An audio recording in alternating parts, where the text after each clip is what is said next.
Good evening, everybody. Welcome to another episode of Heavy Metallurgy. It's Friday night. It's episode 29. Marty and I are here, as usual, to entertain everybody.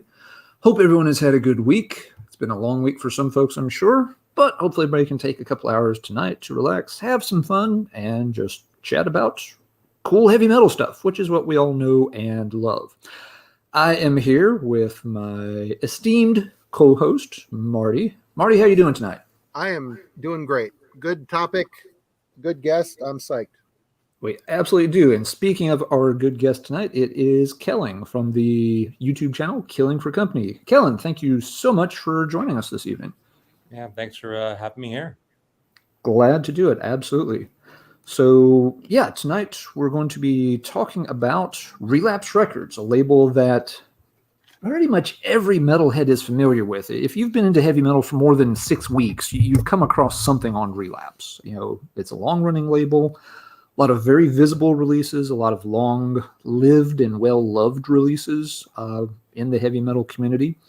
As usual, Marty and I let the guest pick the topic for the night, and so this is what Kellen decided he wanted to talk about. So, Kellen, why don't we start off with tell us a little bit about why you picked Relapse as the topic you wanted to dive into tonight. So I chose Relapse because it was kind of the label that helped break me specifically into the genre. So I just turned 37 years old at the turn of the millennia. It was kind of interesting that you had that topic last week because I was thinking about the role that sort of Relapse played for me at this time period. I mean, growing up in Oregon, I'm from Eugene, metal was basically, you'd asked me in my early teenage years what metal was, I would have, typically told you it was new metal. Like that's what I saw, that's what I was exposed to. Mm-hmm. So I kind of delved deeper into punk when I was in high school, and I got into metal through hardcore, and through hardcore got into grind. And that was sort of the crossover for me. It's also at a time period, I would say, like where, some of the bands that I'll talk to about initially, to call them metal may be a little bit of a stretch because it's a time period within the Relapse label that they're kind of at a crossroads. It's very much one that has this sort of pioneering role in the 90s with death metal and grindcore. And then as the millennia sort of creeps in, they're taking some new chances and diversifying as a label, and they pulled in a whole new crowd as a consequence, and that intersection I think is really interesting. I'm really interested to kind of get your thoughts from people who have more experience in the genre and what it was like as sort of that sound crept in to the heavy metal community. Just different kinds of bands who were kind of pushing, I would say, not just like boundaries in terms of what metal was, but like what could be accepted, even like just culturally. Mm-hmm. So that's kind of what I want to get to tonight.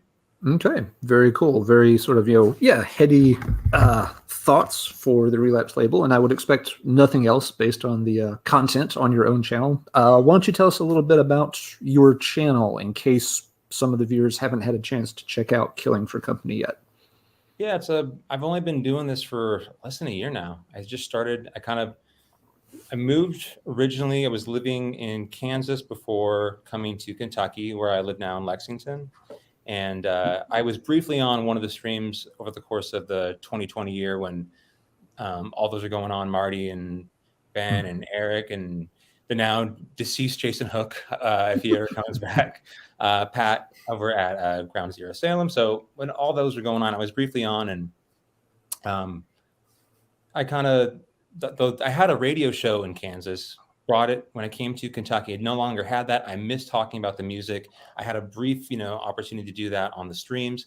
I thought I'll give it a chance. So I gave myself sort of the beginning of the year to start talking about like making my own channel and so forth. And I don't know, like I first started doing my channel, basically I started doing collection updates, but just to kind of get the ball rolling. But now being a part of the YouTube community, I mean, there's new topics that now that I'm participating, that I'm exposed to, that sort of inspire me to put out new content. I've twice. So I know that you two had a special on sort of focusing on American power metal, and I did a video on Cauldron Born, which is sort of an underknown power metal band that started in Atlanta, then came to Kentucky. So it was kind of like a regional conversation. I did some over the course of the summer. I focused on the decade of 2000 to 2010 in death metal, because I think it's kind of a decade that there's a lot of perception, and we'll kind of get into that tonight about what that decade was. But if you look at a lot of the second, third, fourth tier bands, I had last video or one of the more recent videos I had with my wife, who came on and talked about reading album covers. I mean, I don't want to necessarily do too much of just high volume. I think my kind of channel focuses on talking about a few things and spending a good amount of time sort of investigating them instead of just putting out a lot of stuff. So I've only made 18, 19 videos, I think, this year, but usually all of them are a little bit more sort of concentrated and drawn out. So I guess that's a little bit of what I got going on. Yeah, I think that's a good description for your channel. That you really tackle your topics very thoroughly. It's clear you put a lot of thought into the videos. You're editing things together sometimes and doing a really nice job of it. And yeah, tackling some really cool topics. I liked your most recent video where you were talking about where we learn about heavy metal and where we check things out, and you were referencing different blogs and authors and such, like the Autothrall blog, which I'm a big fan of their writing as well. They're always, whenever I'm looking things up on like Metal Archives, I'm always looking for the Autothrall review, because that's the one that's going to tell me the most about the album, I feel. So it was cool to see you talk about stuff like that in depth. Yeah. I mean, I've been reading that for over a decade. I want to say that blog. I mean, back when there was a Rate Your Music. I don't know if anyone remembers that. It's still a thing. Yeah. Okay. Okay. Yeah. But I mean, that was so much fun to read. Really talented, funny writing. He's got a great sense of humor. So anyway, it's like I've been waiting for over a decade to say something publicly to thank him for his writing. And YouTube's a place where I can do that now. So it was we talked about in the past. I see this YouTube VC community as the next print medium. I mean, it's kind of in a lot of ways replaced print. Although print, zines are starting to kind of come back again, which is awesome. But it shifted from the written word to people, directly looking into a camera, connecting through the internet to whoever's watching, tell them about stuff they bought. Some people are a little more eloquent about it than others, but it all serves its purpose, and people can go on those recommendations and click a few buttons and they can listen to the release. So I think it's a little bit more of a direct connection as far as musical promotion than the print word is. I mean, there was a lot more legwork involved back then, reading reviews, and then the quest began to try to find the mail order and or the store that carried those often rare, hard to find things. But no, man, your channel has been a nice breath of fresh air. And for anybody that doesn't want to do the legwork, the link is in the description of this video. Just click it and go subscribe. He needs more subscribers, and he's got more coming for sure. Absolutely. Yep. Tonight for our stream, you've got Kellen for Company, and when we're done, you should go check out Killing for Company. See what I did there? Oh yeah. I've got my dad joke out of the way. People have been asking about Mojo, Alan. Is Mojo going to be a guest one of these days? I don't know. Got to hook some kind of fan or air conditioner unit inside that monkey. I suffered for that piece of art. You got the blow up T-Rex ones where it's got the fan in it. You're constantly being cooled while you're in the hefty bag. That'd been perfect. Marty. Yeah. Just so you know, I'm not saying that I do know where to obtain a blow up Barney costume, but I'm not saying that I don't have access to one either. Okay. That would be that'd be a little too creepy, to be honest. Be careful what you wish for, because if you take that bus, you might get there. But But going back anyway, to the Relapse thing, yes, let's get back on that bus. For me, I think in order for the label to survive, I think it kind of did what it needed to do. I think when it came out, it partnered with Nuclear Blast Records. And for me, being able to walk into Camelot Records and buy, you know, albums by Sinister and other bands on Nuclear Blast was huge in I was very much a thrash kid, and being able to get a very quick and direct access to some great European death metal was amazing. And, you know, through that, you know, through comps, I'm sure we're all going to talk about these, but these two are huge for me when it comes to Relapse Records. This is probably one of the first Relapse purchases, maybe not the first. I had it on tape, but Death is Just the Beginning. It's a split release between Nuclear Blast and Relapse. You know, it's got everything from Pungent Stench to Winter to Resurrection, Macabre, Disharmonic Orchestra. But it got me turned on to some heavy bands that still to this day resonate with me. And of course, this here is a huge compilation in my early years. It's all pretty much Relapse bands. This might have been after they split with Nuclear Blast. I don't know exactly the date or timeline, but this was the internet back in the day. Compilations, They were the internet. You buy a comp, everything on it you love, you went and you end up buying. And Relapse was very good at marketing. They signed some incredible, as we will get into, death and grind bands, and really nurtured that scene here in the US. And as the years went on, I really can't see them continuing to put out shit by Flesh Parade and Hemdale and stuff like that and still be able to sustain themselves. Not saying that shit isn't good and doesn't have a place. I'm just saying I think it appeals to a smaller niche of people than Mirker or, you know, Wolves in the Throne Room, which, you know, for me, knowing Relapse back in those days, the guys that worked there, they often said we will never sign a black metal band. Well, I mean, obviously trends and times change, and, you know, the people that are behind Relapse are different than they were back in the day when it was all grind and death metal. So, I mean, times change and the labels change with the times. I think for me, they still put out the occasional release that appeals to me, but they're few and far between, to be completely honest.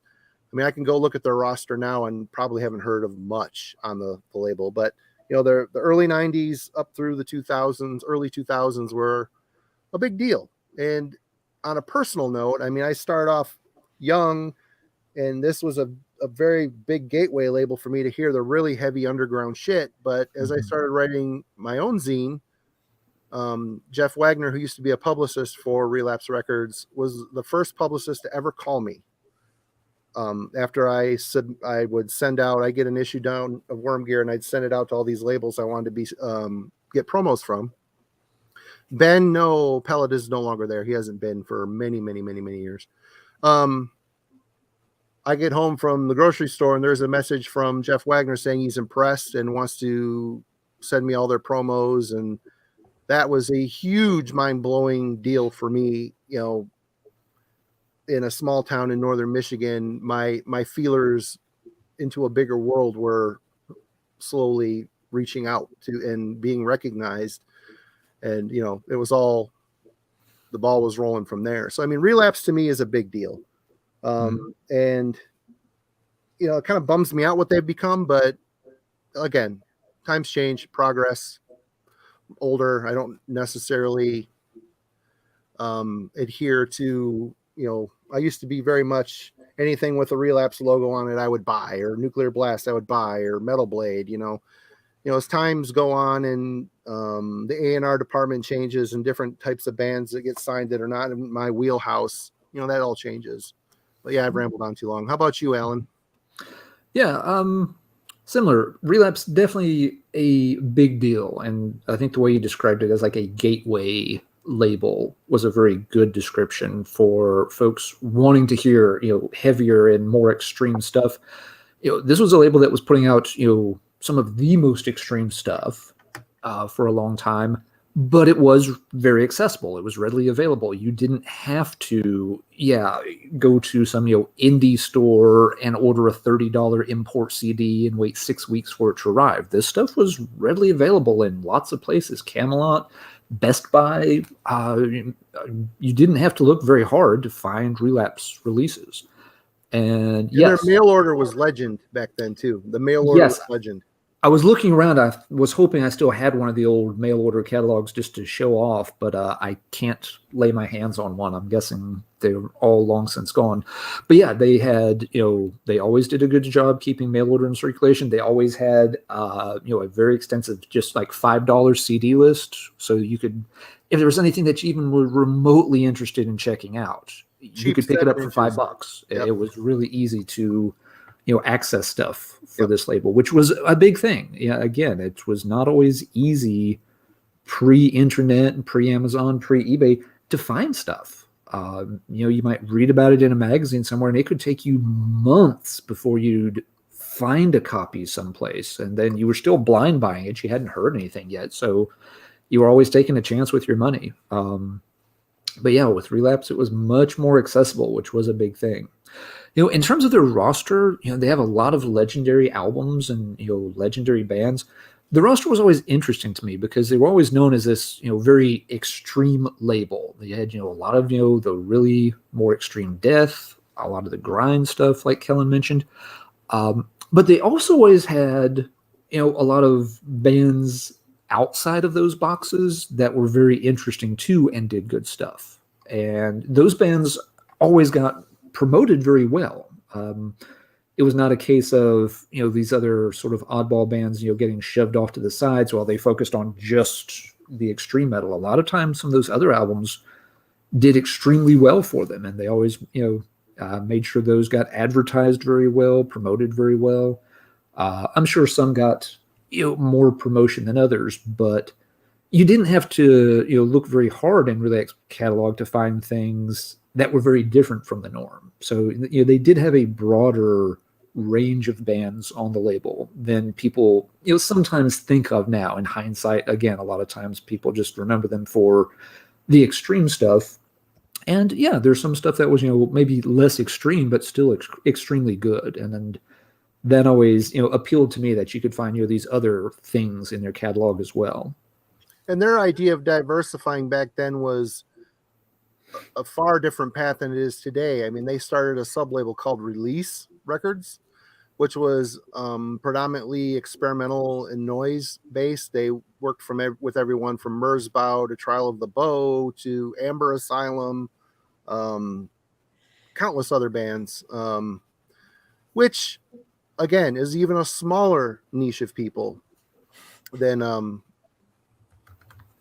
is it going to sustain them in the long run? No, but it was cool they did it. And I always dip my toe in those scenes a little bit, so it was interesting to see what they were putting out, but it was never something that fully, I'm not going to go grab a Merzbow CD and take it in a car ride and jam out. Some people are and are into that, which is cool, but sure, it's cool they did that stuff. But they were fearless at that time. It seemed like they were making the right choices at the right time, and it afforded them enough money to take chances on these smaller noise bands and experimental bands. And bands like Amber Asylum, they actually had a good following. I mean, they weren't a noise band, they were more ethereal type stuff, but you got to take a chance. And if you've got money in your coffers, you're going to take those chances. Whereas you typically, if you're struggling label starting out and you're going to play your cards pretty close to your chest. But they were always a forward-thinking label, and like I said, they were a lot of great people that worked there. When I was involved with them, it was, I hung out with them. They were great people and a lot of fun. And but as time, I think being a PR person or an A&R person for a record label is the equivalent of fast food workers. It's a quick turnaround. I mean, they get in there and they get doing it, and they're on the phones all day, every day, talking to people like me. Why aren't you covering Mortician more? Why aren't you doing this? Why aren't you doing that? I mean, if you're not making numbers or if you're not having that much fun doing it, you don't stay there, or you go to a bigger label. I mean, when personnel change, the flavor of the label changes too.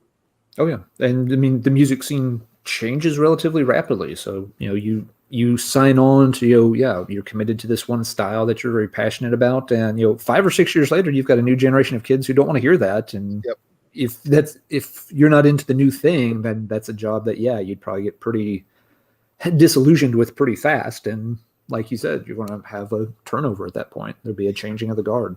Yep.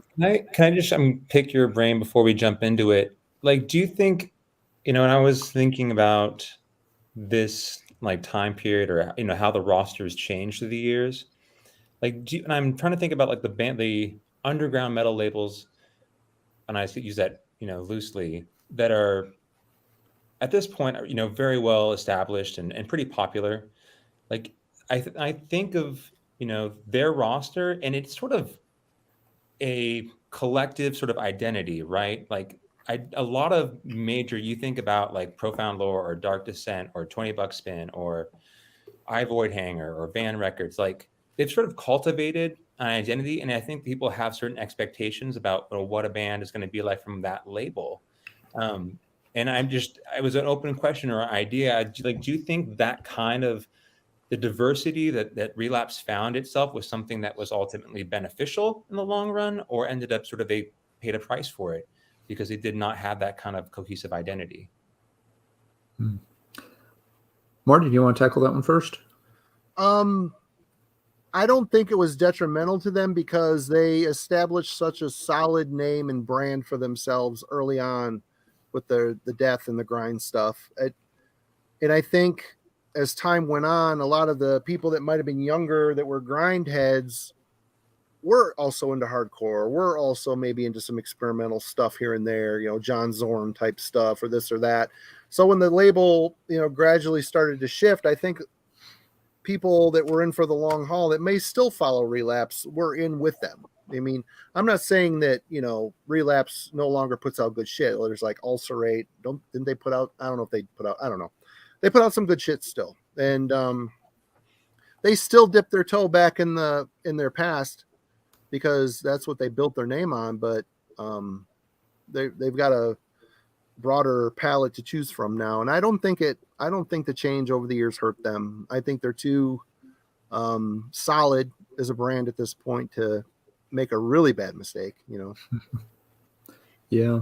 I think one thing, that's very different, like with the labels you mentioned, Kellen, that are, very, popular ones today versus, Relapse in their heyday. Over the past couple of decades, metal has really splintered into, genres and subgenres and sub-subgenres. You can't describe a band now without needing 6 different adjectives in front of the name. And so, in a way, I think it's maybe easier for labels today to form an identity around one particular sound. Well, that's what we've kind of done with Bindrune. I mean, most things we put out, people say it's the Bindrune band. You can tell they're a Bindrune band. They have a sound. Yep. My band kind of bucked that trend a little bit, but people still liked it. So, yep. I mean, who knows what will happen going down the road, but we're open to anything if it's good, Yeah, but a lot of those, 20 Buck Spin and some of those labels, they very much do have an identity, that's not, it's not saying that every band sounds exactly the same, but like you said, Kellen, people they very much know what to expect, when a band comes out on those labels. When Relapse was really hitting its stride, metal was diverse, but not nearly as, widespread as it is today. The other point I would make, it may have something just to do with the size of a label as well. That, when a label, is still, a relatively small operation, it's going to be a little easier to maybe find your niche and try to, stick to that niche, establish a loyal following and such. As labels get bigger, they almost inadvertently have to start to expand outward a little bit. There are only so many grind bands you can sign before you just don't have any more grind bands, or at least ones that are you consider high enough quality to add to your roster, and that if you're going to keep growing, you're going to have to take some chances and put some feelers out into things. Kind of the point you made before, Marty, that, once you've got a certain amount of money and a certain amount of resources, at your disposal, you start branching out a little bit. You start taking some chances on some other things. And Relapse definitely did that sometimes over the years. And Counterpoint to sometimes it that, worked. though, there is a counterpoint to that. I think back then, I think Relapse were a little bit more bold in signing, bands that were tiny, didn't really have much of a voice behind them or much of a story behind them, but they were all bands that did a lot of touring. So they always usually signed bands that were down for the road.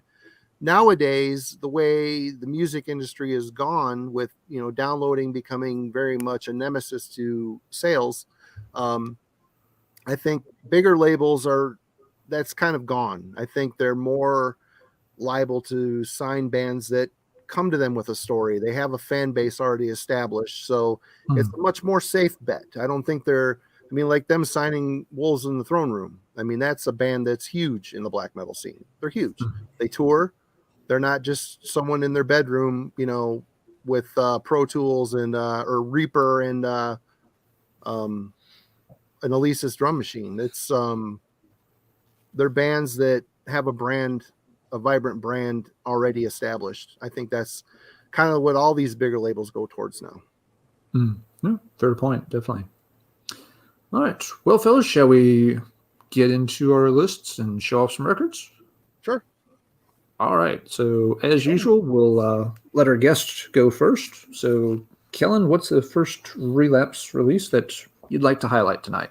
Okay, so we'll get some monsters out of the way to begin with.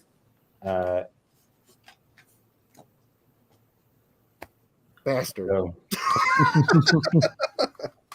This, what do I want to say? Like, one of the most divisive, not even in like the metal scene, but also in the punk scene. I remember like going to a show. So I had a good friend who was part of the Reno hardcore scene, and a band called Disconnect came to play Eugene. We go to the show, and there's some band from Eugene who desperately wants to be Dillinger Escape Plan, and their fans are like jump kicking everyone in the room, and it's just an absolute mess. And the hardcore, Disconnect gets on into the stage and just is like, if you are about that, please leave now. We play hardcore. We want nothing to do with you. They just tried to clear the room. They didn't care how many people stayed or left. They just wanted to be known as something fundamentally different than what was going on with Dillinger Escape Plan. And Calculating Infinity is the one that I heard initially. I think is their EP they did with Mike Patton is wild. But just a hallmark, like I never reach for this anymore. It had its place though. But oh my good, like to revisit that prior to this episode, because to think about Relapse without this band and in the time period that I was getting into metal to begin with, I don't even know if you want to call this, it's kind of a bit of grindcore and jazz, and it's just a really weird band, a weird release. It's an absolute sort of like cultural or flashpoint for me in terms of that time period that I was getting into the scene and what was popular and what sort of informed, I don't even want to call it metalcore, but it was just a huge, big deal at that time period in my life and amongst people who I was talking about extreme music with. So. Well, for me, that band, running around with the Relapse guys, going to shows out east. I was fortunate to see Dillinger with Dimitri as a singer, Under the Running Board, I believe, and Calculating Infinity in a small place and standing on the side of the stage. And I have never seen a more intense exorcism live that I saw with this band. I liked the music already going in, like I said, very hardcore, very jazzy, but definite metal spine to it. And they just completely unleashed on the crowd, like hacking at the crowd with the guitars, seeing how far they could jump out in the crowd while playing these intricate backwards riffs and nailing it while they're flailing around. It was completely visceral to see this band live. And it was part of the appeal that made them stick with me for so long. And that sound and that style has a brief visit in my CD collection. Cold bands like Coalesce and Botch, other bands like that aren't necessarily new metal, but they're not necessarily straight up metal either. They're a weird cross section of a lot of different styles, which is really cool. And the way they presented it was lethal, absolutely inspiring to see these guys just completely lose their shit. Whether it was something they just did as an act, I don't know. It seemed legitimate to me. I mean, I seen people walk out of there that were in the front stage with goose eggs on their head from getting hit by Ben's guitar.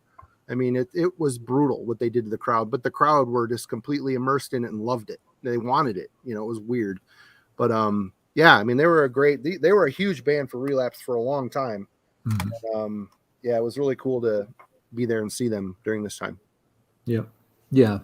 Dillinger was not a band I personally ever got into very much. It just wasn't my style. But yeah, what you said, Kellen, it was a band that was very polarizing. I remember a lot of folks they had no idea what to make of it. And sometimes, people listen to me like they would like some elements of it, but then they wouldn't like other elements. And yeah, it was a band that frustrated people a lot of the time, just trying to figure out what to do with them, what to call them, what scene were they supposed to be a part of.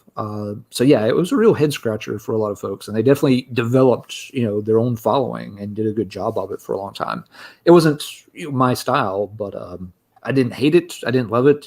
I realized pretty quickly, it's like, this one I can't get my head around, and I'm just gonna stand back and let other folks figure this one out. But yeah, a really important one for Relapse for sure, and a good one to start with tonight for sure. Okay, Alan, which one are you going to show of mine first? I'm gonna start with one of my favorites on the label, and this one today, of course, it's an easy album to track down. Everybody's heard of it. I had to special order this thing through a local indie store. Took them a few weeks to track it down for me. This was early '90s, so yeah, for whatever reason, this one, the store carried Relapse stuff, but they weren't carrying this one, and I think the album just hadn't quite broke yet to the point that they were going to stock it. It's this one, Tales from the Thousand Lakes.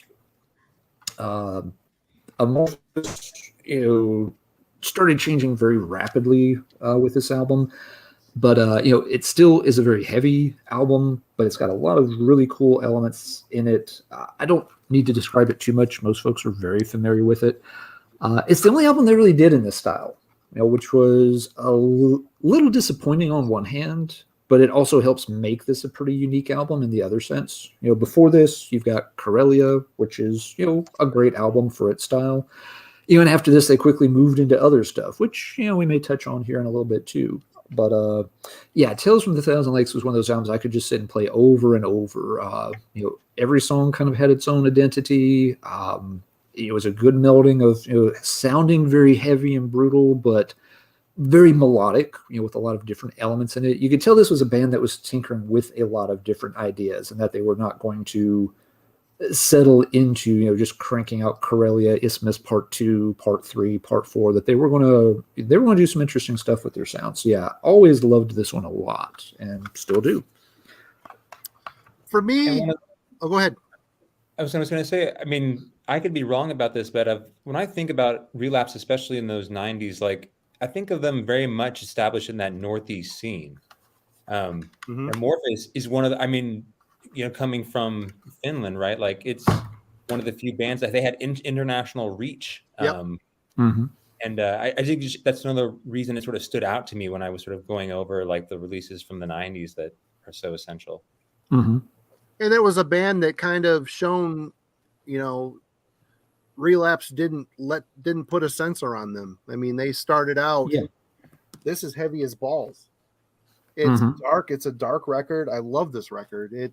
I love Tommy's vocals, which carry over great on this. And it's a great juxtaposition between the dark, brutal, Northern European, strangely, nightmarishly melodic, but not Swedish or Norwegian sounding, just very much Finnish. But the inclusion of the Doors-esque keyboards, and then after this album completely flipping the script, getting a singer that was a pitch singer, which I was initially quite disappointed by, but Elegy ended up being such a well-written album. I ended up liking that album. But they're a band that, Relapse didn't censor them, and they grew into something big. I mean, they were a huge band on the label, and they were with Relapse for quite a few records.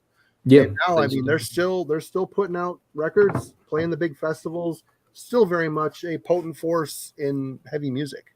Yeah, they became sort of a tentpole band for Relapse and have carried on with a really good career. But yeah, that's a good point, Marty. That some labels, a band that has delivered Corellian Isthmus and Privilege of Evil, and then they come to you with this thing that has like all these weird 70s sounding sound effects and melodies. Some labels would have been like, we ain't releasing this shit. This is not what we're about. But yeah, it was a good sort of sign of Relapse again saying, okay, that's different. It's outside our normal box, but yeah, let's run with it. And it obviously paid off dividends for them. Like you said, they were a huge band. Every Amorphous release after that, was always getting the full page ad treatment in zines and stuff. They were a big deal. You would think that a label that had an album called Hacked Up for Barbecue would turn up their nose at the 70s prog leanings of middle era Amorphous, but they didn't, which is very cool. Indeed. All right, Marty, what's your first one tonight? All right, I'm going to go early because might as well start at the beginning. And this band for me, it was 1990. The first show I ever traveled down out of northern Michigan to see was the International, or the Death Fest, Michigan Death Fest in Jackson, Michigan. I went there. I was just not hearing much of death metal at that point. Sacrifice was the co-headliner. I went down there to see Sacrifice. And that day I saw Morbid Angel for the first time in the Altars of Madness era, and it blew me away. And this band played as well. Deceased. This is Relapse's, I think, 5th release. It's the first Deceased release, Gut Wrench demo, 7-inch on the Relapse singles series. And shortly thereafter came Luck of the Corpse. This may not be my favorite Deceased album, but man, I hold a lot of love for this thing. There's a lot of nostalgia wrapped up in this. It's sloppy, it's unhinged, but it is completely unique. It's a unique death metal voice. Back in a day where a lot of death metal bands came out with their own voice. I mean, you could tell hearing notes of this that it was Deceased. And these guys, as they went on, obviously developed more of a heavy metal spirit to their, fastened to their death metal. But this is a great album. Screams from the Hearse. I mean, there's so many good songs on this. I love the live vibe of it. King's vocals are unhinged as he is. It's just a great snapshot of early Relapse. Great band. Yeah, it's a very fun release. It's a band still finding their way. It's very rough around the edges and stuff, but that is part of the charm. It's the charm. Yeah. It's not one I go back and play very often. It's been a long time since I pulled out that one.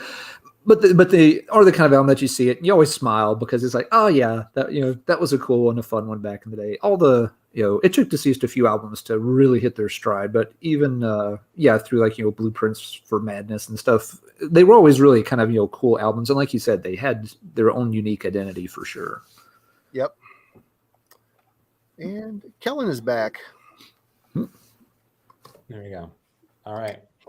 Speaking nostalgia, and this is my second sort of giant from the early list here.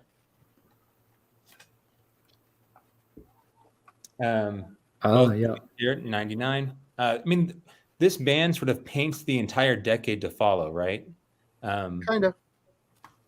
I mean, in the sense that just there were tons of bands who were doing that sort of post-doom sludge thing that kind of came, I felt, the next decade. And Neurosis, this is the first one I heard in 99. And made a major impression on me. Being from Eugene, that's also the hometown of Yob. And they were kind of on the, they're very just kind of getting formed at that point in time. But I think their first album was in 2002. And I don't think you get, something like Yob without Neurosis. Right. They're very much, an influential sort of force. So it's just one of those bands that I heard and sounded like completely, once again, to kind of go back to this theme of when I'm kind of getting into metal as a whole. I mean, I'm negotiating as to what I knew metal to be and what this is and how that fits in. And they just were incredibly compelling listen. The third track here, I think Under the Surface, closes with this sort of refrain from Scott Kelly that still had an emotional weight. I was on my work this past week and it was in the car. And I just remember that sort of, the shell is hollow, so am I. The rest will follow, so am I. But like that part, that close in that song, I could feel it. And, it just took me back to when I was first, listening to this band and how much of a role it played for me. So. Mm-hmm. For me, that band, this is the first album I heard by them. This is their first album on Relapse. I can't remember the fucking name of it. Through Silver and Blood. I had the luxury of seeing these guys play probably 10 times over the years, a lot during this era. And I like the album as a whole. This isn't my favorite. My favorite Neurosis is Souls at Zero. I think it's their second album. I love that record, which is still got, some punk leanings on it, but they were starting to get into the more ethereal, crushing vibe. But seeing these guys play live, I saw them blow up a PA at the Milwaukee Metal Fest. Of course, that PA was long past its years anyway, but they just finished it off for them. But absolutely crushing live, and that helps seal the deal with this band for me. And the Times of Grace is great. The few albums that came out after that, great. But it just kind of, for me, the early stuff, I hate to be that guy, but the early stuff resonates with me a lot more than, I think they got a little samey as they went on, but that's me just saying that because I didn't really follow them that closely after a certain point. But yeah, great band. Absolutely great. Yeah, and you made a good point, Kellen. That's a band that, at least, where I was at and, people in that area, it wasn't a band that anybody immediately went nuts for. But it was a band that over time, it's like they became more and more important, that they, really did have a big influence on people that were, coming up in the scene at that point. And so it wasn't just that they're like, oh yeah, they had this, fan base from this one period in time, but, that they became, a band that constantly was getting cited more and more often over the years as being really important to so many people. That, now they've, got this almost sort of, cult legendary status for being such a force. Yep. Alan. All right. I will go with definitely not one of the better known albums on the label, but one of my favorites. I've talked about it a little bit in the past. It is Pyogenesis with Sweet X-Rated Nothings. Just a really fun album. It's heavy, it's kind of goofy, it's insanely catchy, which is the thing that always made it stand out a lot. That they're going for these very heavy, low end sounds, but the songs are very hummable at the same time, which is a weird, combination and contrast. But yeah, Pyogenesis went through a lot of changes. They're another band whose albums rarely sounded the same. Within another album or two after this, they were completely out of heavy metal entirely. They didn't stay in the genre at all. And yeah, those albums, again, very polarizing later on. But the stuff they did right around this era, they also did an EP, but I don't think the EP was on Relapse. I think the EP was on a different label. But yeah, really just very fun, very catchy, very hooky material that it, again, while it kind of stood out a little bit from a lot of Relapse's catalog, it also felt very at home on Relapse's roster too. Somebody was mentioning them already in the chat, so I told you we'd get to Pyogenesis. Figured we'd get there sooner rather than later. I only have a tape, early tape. It's like an EP. It might be the tape you were talking about. I don't think it's on Relapse. It might be. Yeah, there's an EP called Waves of Eratasia. That's, I think, what I have. Yep. Yeah, it's a good little EP. It's only got like 3 songs on it. The last one, Yep. it closes with these like little tranquil nature sounds and kind of clean vocals, but then it gets very heavy. So yeah, they redid one of the songs on the album, but it's a different version, of course. But yeah, fun stuff. But yeah, it was that album, Sweet X-Ray of Nothing, is my girlfriend back in college. It was her favorite album from those years. We played it insanely a lot. And yeah, when those next albums came out, she was just crushed when they changed their sound. I mean, because I tracked one down, and again, I had to. By then, I don't think they were on Relapse, and I had to order one for her birthday, and we played it, and she was just like, "Is this the same fucking band?" They really changed their sound very drastically and kind of lost the plot, sadly. But yeah, that turned out to be kind of a sad birthday present. Okay, well, I'm going to cheat a little bit here. I talked about their union with Nuclear Blast Records, and for that, they often put Nuclear Blast America, which meant it was Relapse. But this is a huge band. This is a huge album for me. Erase, this the song, the lead-off song on this, The Glorious Dead, that's where we got our band name from. And if you listen to this album, listen to Glorious Dead, you're going to hear some definite influences. And it's completely subconscious, I assure you. But absolutely great. Dutch, death metal, groovy, but not. This album, they didn't go full groove. It was still this punishing death metal, but they had a groove writing style to their riffs. It was very memorable. I'm going to go one more here and talk about Austria's Disharmonic Orchestra with Expositions Prophylax, and my favorite of the first two, Not to Be Unidimensionally Conscious. Is that what it is? Yes. The track that they released on this of the single was Groove, which is a really groovy, just super heavy flowing track. It's got a little bit of funk here and there on it, which is weird. It doesn't really fit, but it's so minuscule, and the album is so good. This band was so unique. This was pretty much a straight up death grind album, but with a lot of class and technicality to it. This here is a little groovier approach, but it's just so heavy, and the tone is so thick.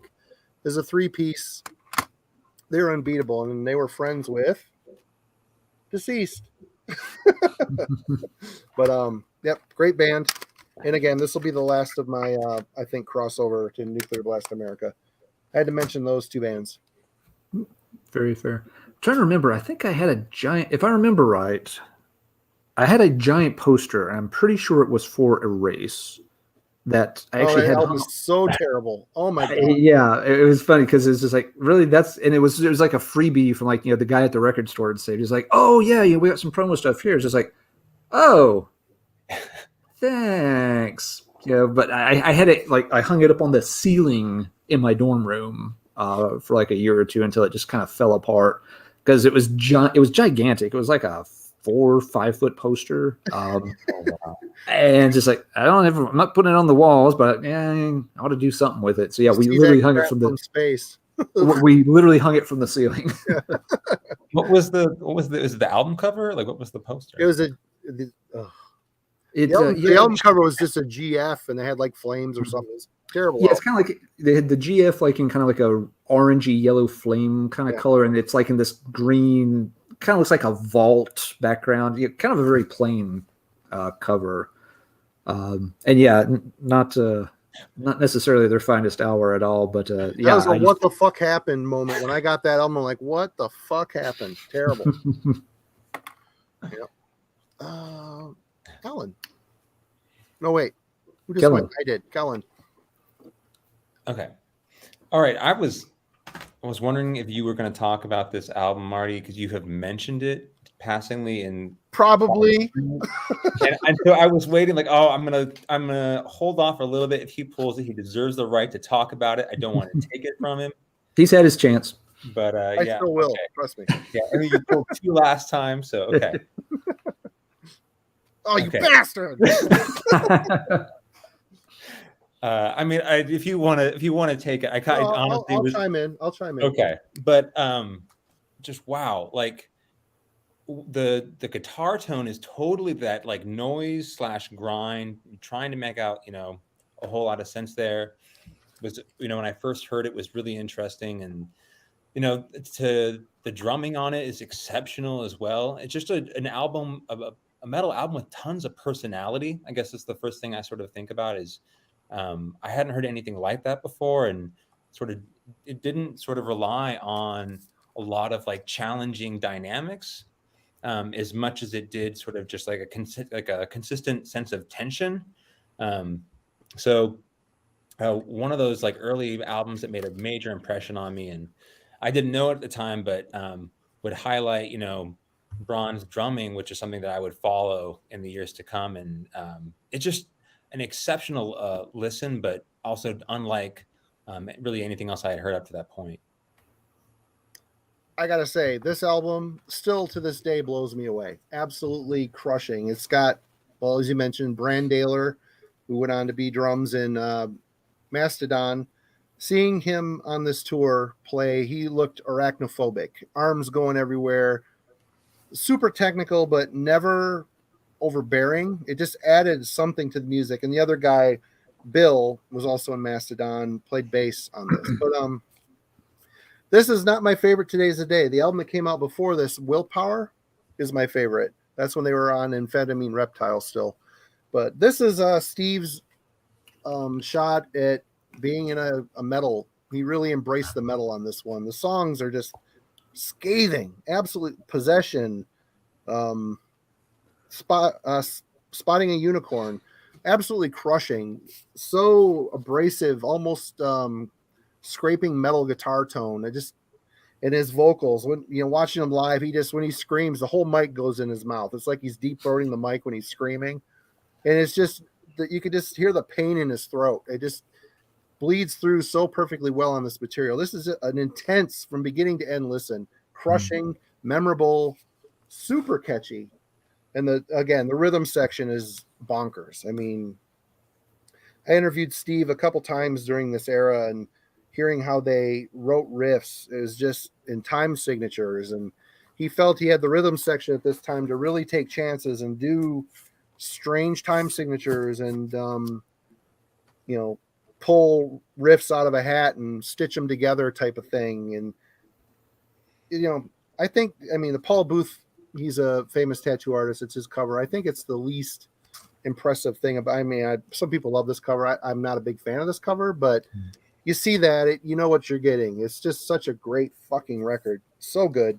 Good call, Kellen. Awesome choice.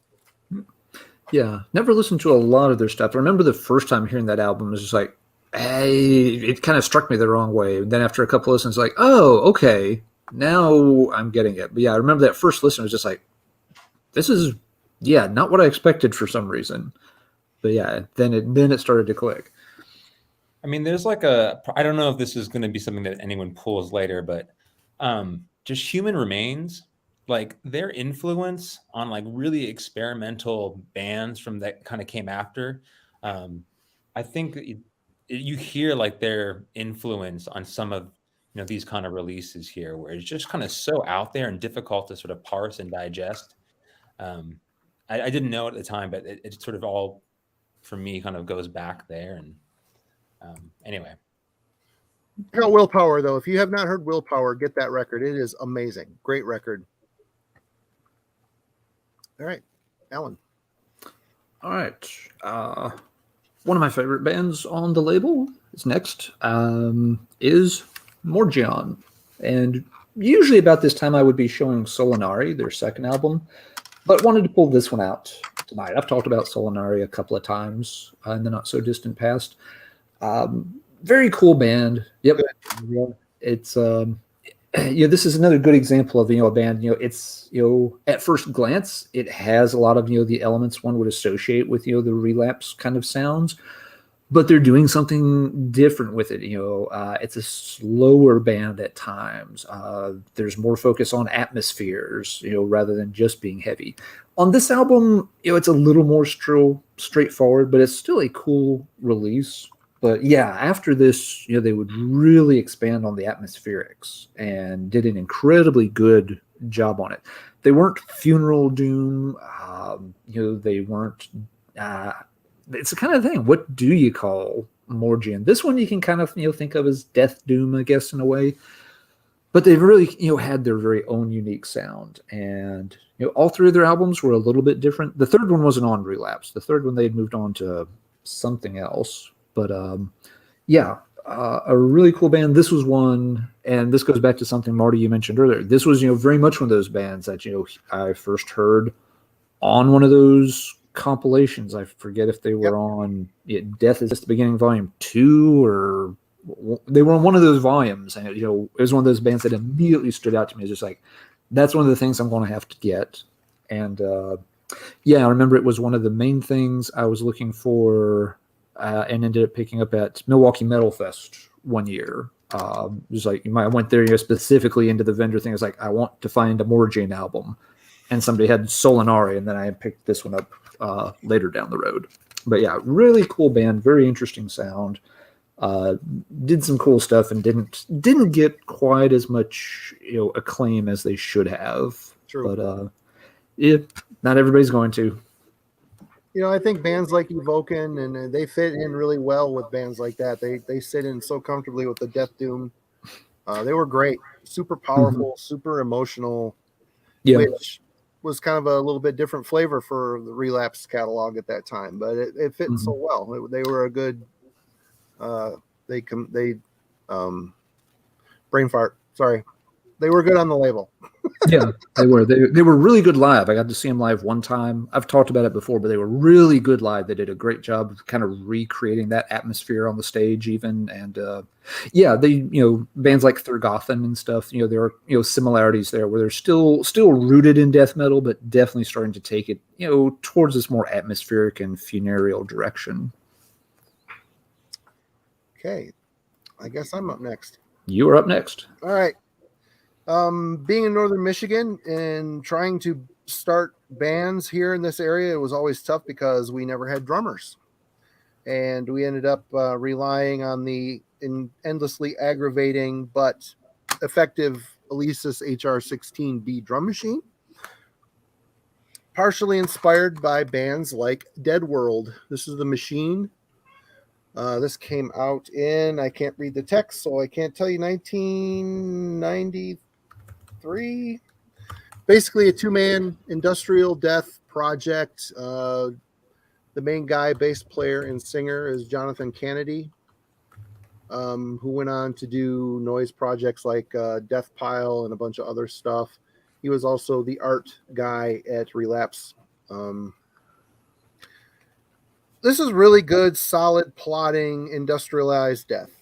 I mean, if you like early Pitch Shifter, like the album Industrial, I think they were a lot more British sounding, a lot more dirty and polluted. This is a lot cleaner sounding. It was just heavy plodding, not necessarily anything mind-blowing. It was just solid, and I liked.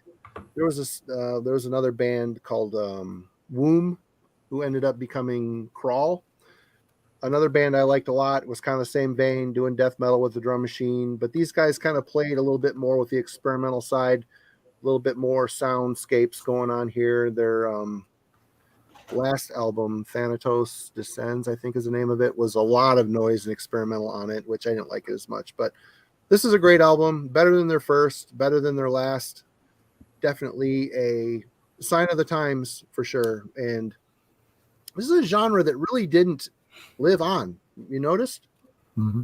A lot of these bands evolved, like Pitch Shifter. They evolved into some weird, I don't know what the fuck they turned into. It was garbage. But these bands just kind of fizzled out. They didn't really move on, which is weird. But I like this album. It's very nostalgic for me, for sure.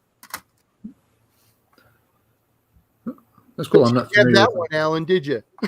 I am not familiar with that one. So that one's all yours. I knew I was safe. Okay. So interesting turn here for me. I thought that this was going to be brought up on your stream last week, but 2000 Exhumed. That's what I call it. At this point, I was starting to get more into gore grind, and I had been introduced to Carcass and was trying to get like caught up and learn a little bit about the genre.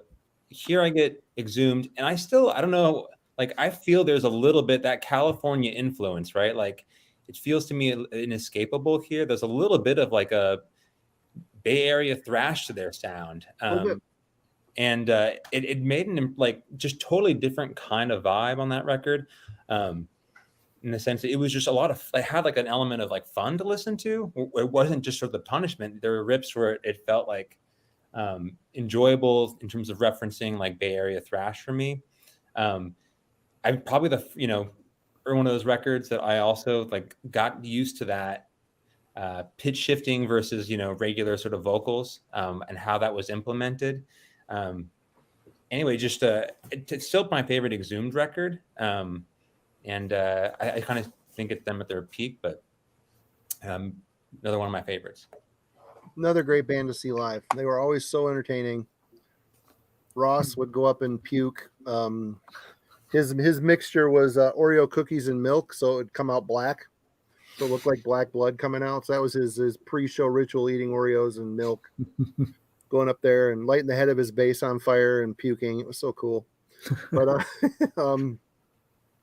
great band. I didn't pull any of their stuff because I always liked them, always listened to them. Like you said, they had the Bay Area thrash thing mixed with, blind carcass worship, which you can't go wrong there, really. You just can't go wrong. Yep. Yeah, that's a very good point, Kellen, with the thrash undertones, mixed in there on Exhumed, because it was a band that, it was very easy sometimes to get, too focused on, the gore side. Learning the tricks of the trade on, puking black blood with Oreo cookies is awesome. But yeah, they had, that more thrashy vibe than a lot of other bands that were going for those kind of, same, visual shock tactics did. Sorry, I'm typing. It's all good. We'll all just wait. Sorry. Who's next? Alan's next. I am next. Oh, all right. Okay, here's one I used to own and don't anymore. So we'll just pull it up on the phone. Weird Australian band that never got. No. I didn't think anybody would pick this, but maybe. Well, we'll see. Band called Alkanes. Now you're saying Organism. Okay, I was going to say I would have been surprised. This was one.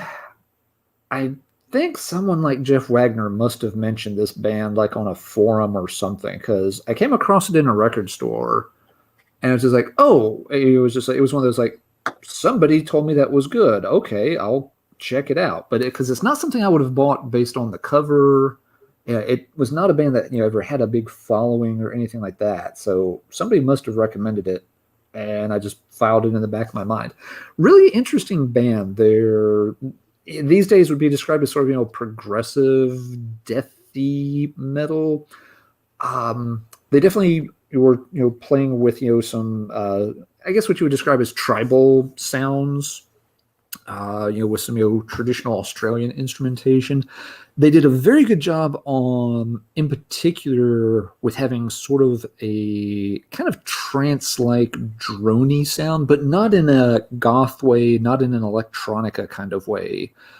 Just establishing a very solid rhythm that would repeat, but it still propelled the song along very well. The songs didn't drag or stagnate the way a lot of drone material it does when you think about it, in a modern sense. It's a little hard to describe, but it had a very unique sound all of its own. It was heavy. It was obviously doing different things with instrumentation. It was definitely, developing. It was the kind of album where you were very much supposed to, put on headphones and sit and do nothing but listen to this album, and you could really go down the tunnel and really just absorb it, which, I remember it was the kind of album I would take and load up on an iPod and listen to, like, if I was doing like long flights, back and forth to conferences and stuff, because that was the perfect setting. There's nothing here that is going to really distract me. I can just sit here, and listen to this album and focus on it and really enjoy it. So cool band. They did some other albums that, again, have over the years gotten a bit of a following.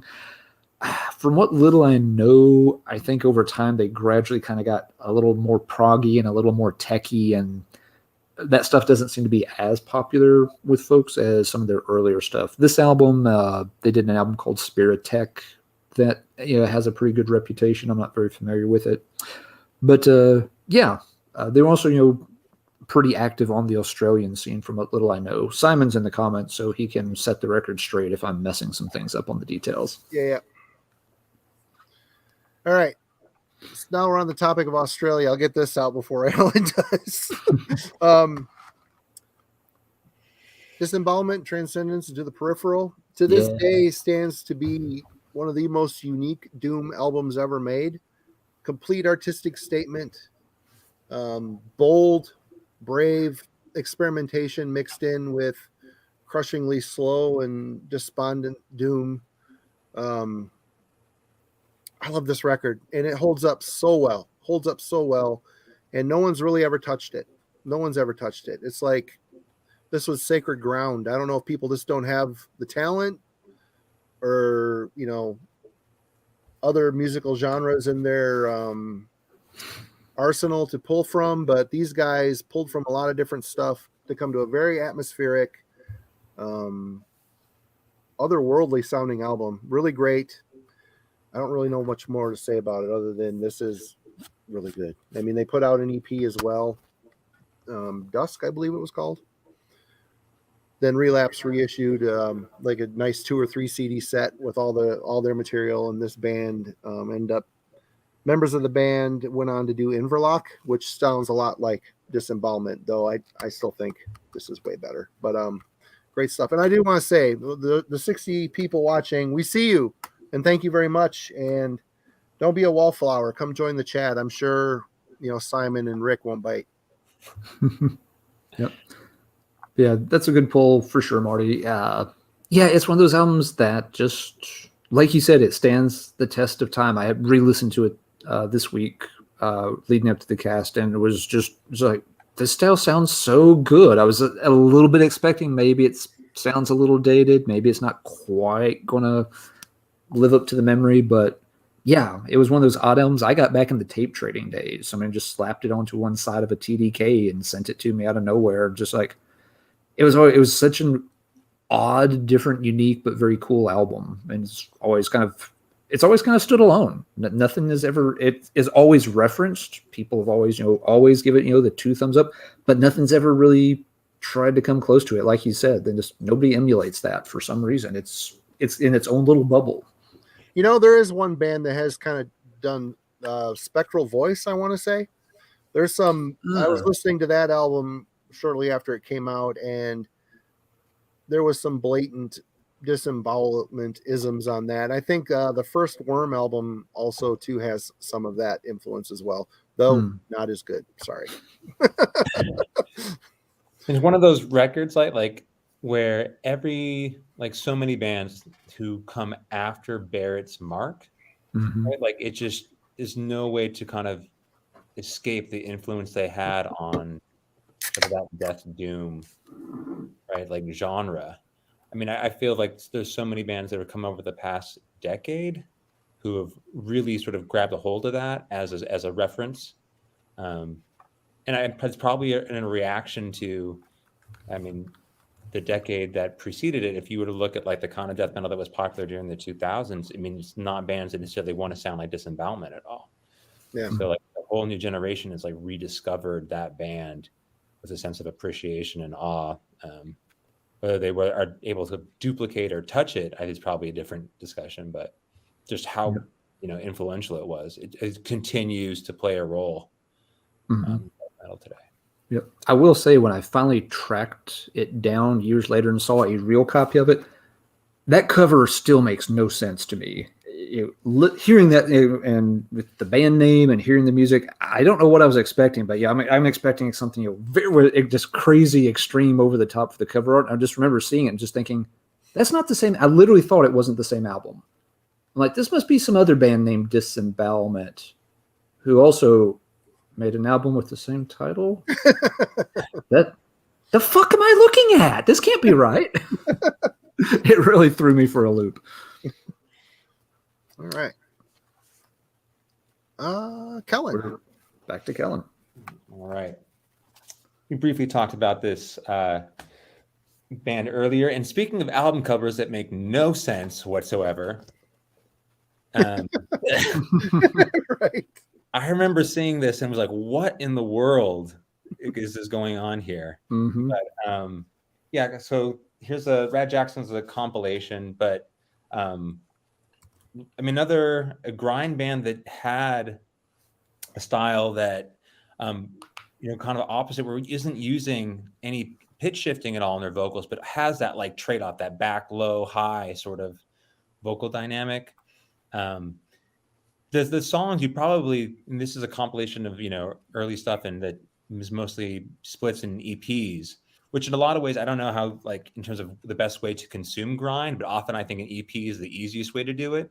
Just try and sit down through. Depends on your mood. Songs. Yeah. But for me the first thing was that album cover, like, what am I looking at here? But kind of what we talked about earlier, like, for me, if you saw that Relapse sort of sign, I knew it was going to be something interesting.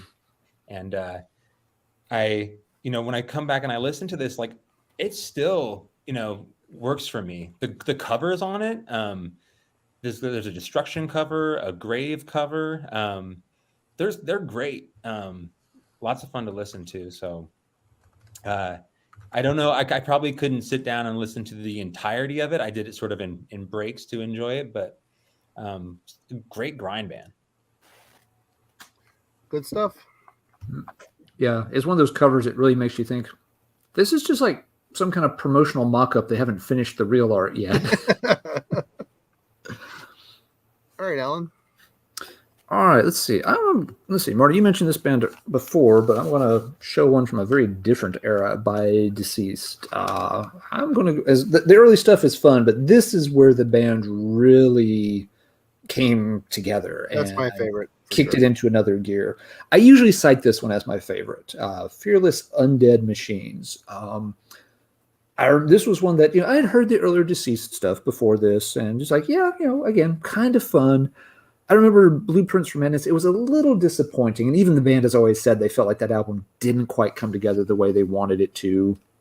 So, I wasn't really looking for a new Deceased album, but when this was coming out, Relapse had taken out a big ad. I think it was on the back cover of Metal Maniacs. So it was a big full page color ad, which again, Relapse would definitely drop money on that kind of thing to make sure that people would see their releases. They got the product out there in front of people's eyeballs really, really well.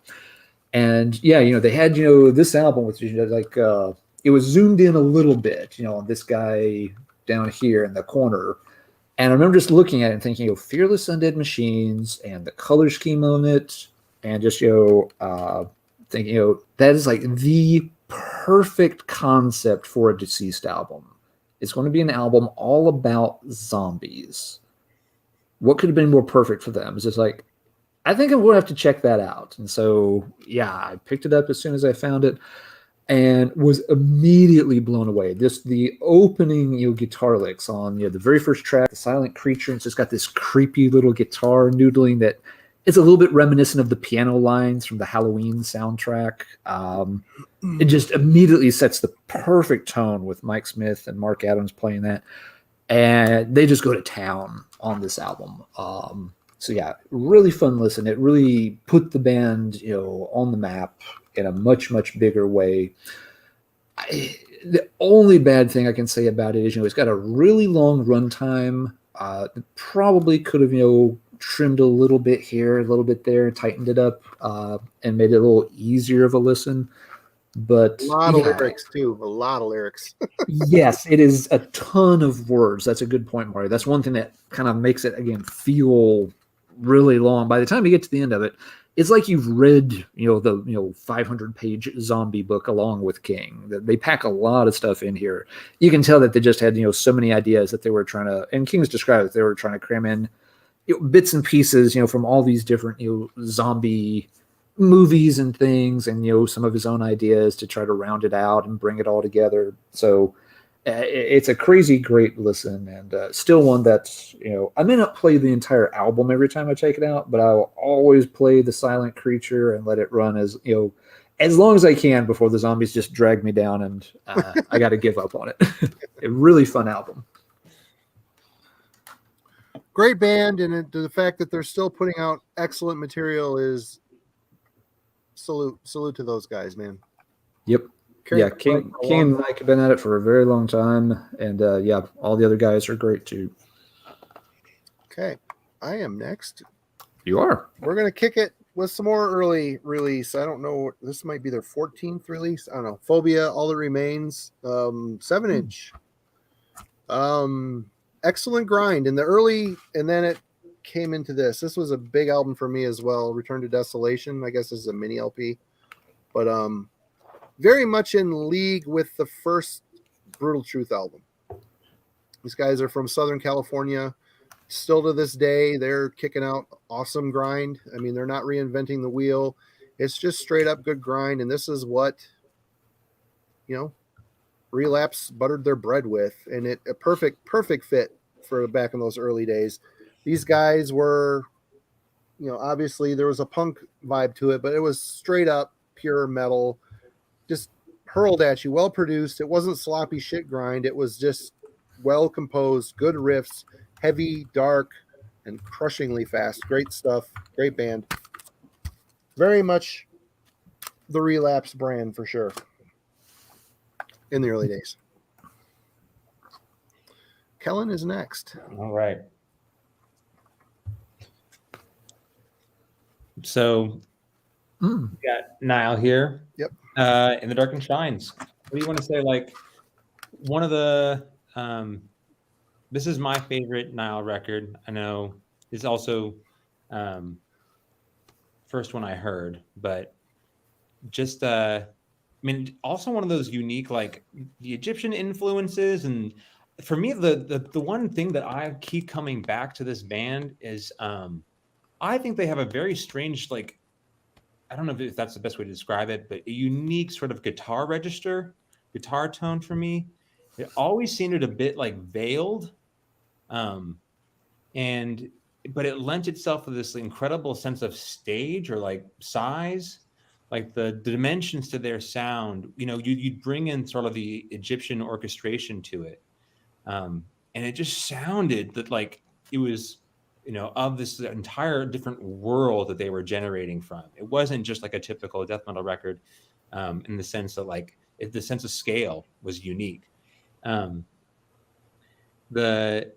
It's just why, right? The intensity, the technicality of it is one of the things that people probably recognize immediately. But another record where, like, Una Slayer the Gods, I think the first single, Sarcophagus, ends as this really melodic, sort of slow closing sort of piece here. Great band. I don't know, like, I don't need tons of Nile stuff.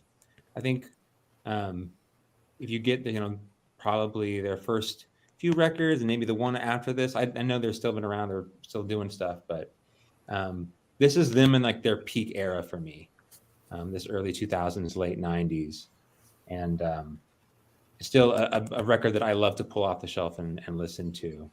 So it was really cool to see him in that era too. I mean, all the sounds and stuff you hear, the Egyptian stuff, and Carl would write in those Egyptian scales to give those riffs a unique flavor, mixed with that super fast, turbocharged, technical death metal style. And all the songs you hear on the album were played live. He would carry this giant computer system around. He would control with foot switches. So those things would come in during the song. He just activate them all with MIDI switches and stuff. It was so cool that they could pull it off live. They always sounded like the album live too, which was also, they still do. Just for the pandemic, my band opened for them on their new album, and it was amazing that they're still kicking. He's got a pretty much a different lineup, but it still sounds like Nile, and it's still great. It's so impressive to see that pulled off to perfection live. Yep. Yeah, Nile was neat. I liked, that they were, doing something different with the Egyptian thing. I also got very sick of everybody obsessing over the Egyptian thing because, when they started getting more and more attention, with, amongst the catacombs, it was all people, people were just like, oh, the Egyptian band. I'm just like, and finish your sentence. You use 3 more words to describe them. And it was just Egypt, and it's just like, come on. It wasn't the band's fault, but yeah, that part, it was cool, but it also got run in the ground really bad there for a while. It was a band I underestimated at first. I was like, this is neat. I don't know how long. I don't know if they're really going to, be able to run with that ball for very long, which obviously they did. So yeah, I definitely didn't know how long they would stick with that. I saw them live once and they sounded fine. I remember my memory of the show though is that the crowd was just dead. For whatever reason, people were not into it. And they played, they played 2 or 3 songs, and you could, going at it. Everybody was just standing there, nobody banging or anything. And you could tell they, at one point, they just, looked at each other. And I think one of them rolled their eyes, and so they played a Slayer cover. And of course, then the place goes crazy. And after that, then folks were a bit more into it. But it was kind of weird that they had to break out the Slayer cover to kickstart the band, the audience, into actually getting their asses in gear a little bit. You could tell they were a little pissed that it took that to energize the crowd. But the funny thing is, though, they're the type of band that they're so technical. It's almost a compliment just to sit and watch them. I mean, because it's just watching the riffs that are being played and watching George on the drum kit. He's insanely talented. Mm-hmm. I mean, it's just more just take it all in type of thing. Whenever I've seen him, I just kind of take it all in. I'm not much of a mosher anyway, but yeah, I mean, it could go either way, I guess. Yeah, there's gonna be some, but I mean, you could tell there should have been. They wanted some kind of reaction, they just weren't getting it at the time. Right. But yeah, about the drummer, I forgot too. But it's been several years ago. But one of my students in class came up to me a couple weeks into the semester because I'll always here and there I'll find a way to sprinkle a few heavy metal references or quotes in while I'm teaching class. So that anybody who knows the stuff will quickly catch on that's what I listen to. And one of the kids came up to me after class one day. He's just like, hey, Dr. Colson, do you know that guy? Do you know the band Nile? I'm just like, oh yeah, I know the band Nile. I've seen him live before. He's like, oh yeah. He's like, it was a non-traditional student, and his son had taken drumming lessons from George in Nile. Right on. So it was just like, oh wow, that's really cool. If he learned, he's probably a pretty damn good drummer by now. Yeah, have moved to Northern Michigan. Not that we don't need one now, but there are other bands in town that need a drummer. But yeah. Okay, Alan. Okay. Do I do it or not? Drop it. Marty's had a lot of chances. Drop it like it's hot. All right, yeah, it's time. It's time. I'm going to leave you some to breathe though. I'm going to leave you some breathing room on this because I'm not going to pick that one. I'm going to pick this one for Incantation. We got to discuss Incantation, and this one tonight I decided that we're going to go with Onward to Golgotha. I figured Marty's going to do Diabolical Conquest, and it's probably my favorite of their albums. But this one deserves a shout out from time to time. So good too. It's a great, perfect album. Pilliard's vocals are just insane, even by the standards of this genre. Unholy. Yeah, they are just demonically low. Incantation, was one of those bands that really defined this era of death metal for me when it was really morphing, into something, very, heavy. They had a darker edge than, some of the bands. They weren't going for just the gory, cannibal corpse type imagery. They were, definitely going for that little more evil vibe, which you can say is more corny, less corny, equally corny, whatever. But They nail it though. But they really do nail it. I felt it worked better than just going for the blatant zombies eating zombies eating zombies eating babies kind of thing. That's just me. It's a band that obviously they play in two modes. They play slow and they play very fast. And for me, they're always at their strongest when they play slow. When they slow it down and get real heavy and doomy, they crush. And then when they start blasting away, it's like, okay, yeah, that's let's speed along for a minute, and then they slow it back down and it crushes again, which kind of works. It breaks it up. If it was all one tempo or the other, it would might not work. It might be a little too one dimensional at that point. But the other thing that for always told me, the artwork on these early album covers was just really fucking crazy, totally abstract and totally fitting. They're really disturbing. It's hard to describe why they are disturbing. It's hard to describe what's going on. The art style, it's very sophisticated how the images kind of bleed into one another, so it's kind of hard to see where one thing ends and the other begins. I've sat with a magnifying glass and just stared at Incantation album covers for like 30 minutes just trying to figure. It's like, what the fuck is this? Is this part of that? Is this part of this? It's really interesting. Actually, I looked up the artist on them. She only did a few heavy metal album covers. I was thinking it was maybe someone that had made a big career out of it. I want to say she was maybe South Korean.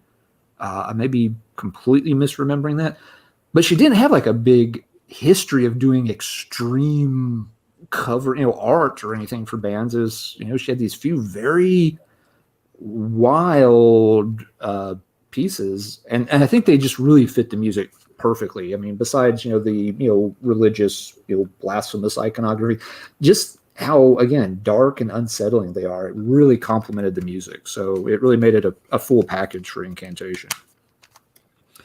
Well, for me, this album, yeah, the music is dark and evil, and John will even admit the slow doomy stuff is very Autopsy influenced.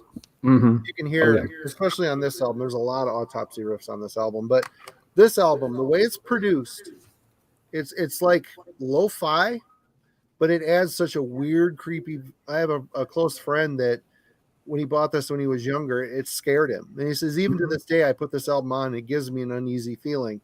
It's the production. Not only is it what's going on, Craig's deep, unholy vocals and those fucking riffs, they're brilliant shift between slow and fast parts, but it's just a creepy vibe on this record, and it carried over onto Mortal Throne of Nazarene, another great record, though that album was a lot faster. But great. This one's my favorite though, for sure. I mean, I love Corchado's vocals on this.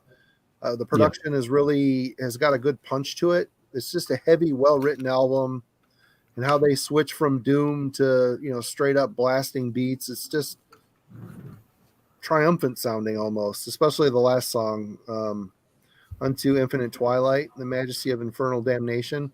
It's just a very climactic, awesome way to end this album. But John is still churning out great albums.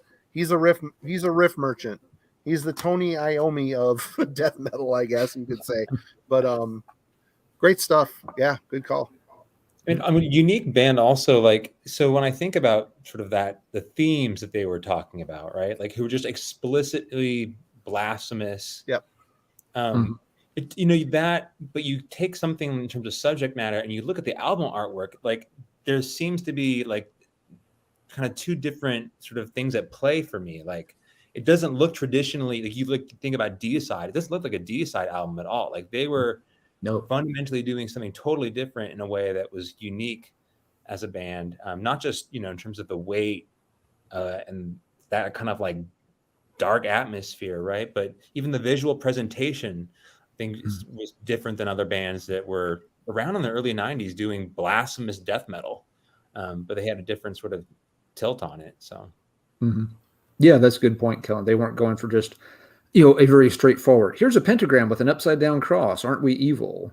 It's just like, here's this fucked up painting by a South Korean lady that's going to give you nightmares. We are evil. What the fuck is that green thing in the back? It's got hands, it's got a mouth. It's got like a 2D Jesus, but the perspective it's like just wrong. It's wrong, but so abstract and strange and fitting, so perfectly fitting to this album. Yeah, and there's tons of details, in the backgrounds of those covers too. You think you've figured it out, and you start looking close and say, "Holy crap!" There's all these other characters and parts of characters back there that I hadn't even noticed. Yep, it's wild. Okay, I guess I'm up next. I'm just going to show this because it's cool, and these guys aren't influential at all, but it's just cool. General Surgery's Necrology, 7-inch. Red vinyl. It's members of Dismember and some other dudes doing carcass worship. Good iconic cover artwork. Really kind of an iconic album, really. Not many people talk about it. I think this band still continues on to this day. They've got a lot more gore grindy sounding, I guess, but still good shit. Really good. This was a cool release for Relapse. Again, them branching out for other than America. This is a Swedish band, so they're widening their reach early on. I mean, this is 1990. Recorded Sunlight Studios, November 1990. 1991 Relapse Records. So another early release. Good shit. Listen to the shit out of that thing. Kellen. all right. Good shit. Suffocation, like what is it, like a 9-year absence? Yep. From Pierce from Within, and the return of Mike Smith. Yep. So Terrence Hobbs and Mike Smith play bass on this because they don't have a bassist for this. I'm sorry, you broke up. What'd you say? Who played bass on it? Terrence Hobbs and Mike Smith play bass on it. Right on. And which is, when I think about like the classic Suffocation lineup, it really, for me, like one of the biggest mysteries is what would Pierce from Within sound like if Mike Smith had played on it. I think he's just like a unmistakable presence in the band, and has such a unique sound as a drummer. It's a perfect pairing. So the fact that they both played bass to contribute to this record, just for me, signals like how important that sort of relationship is to some of their best records.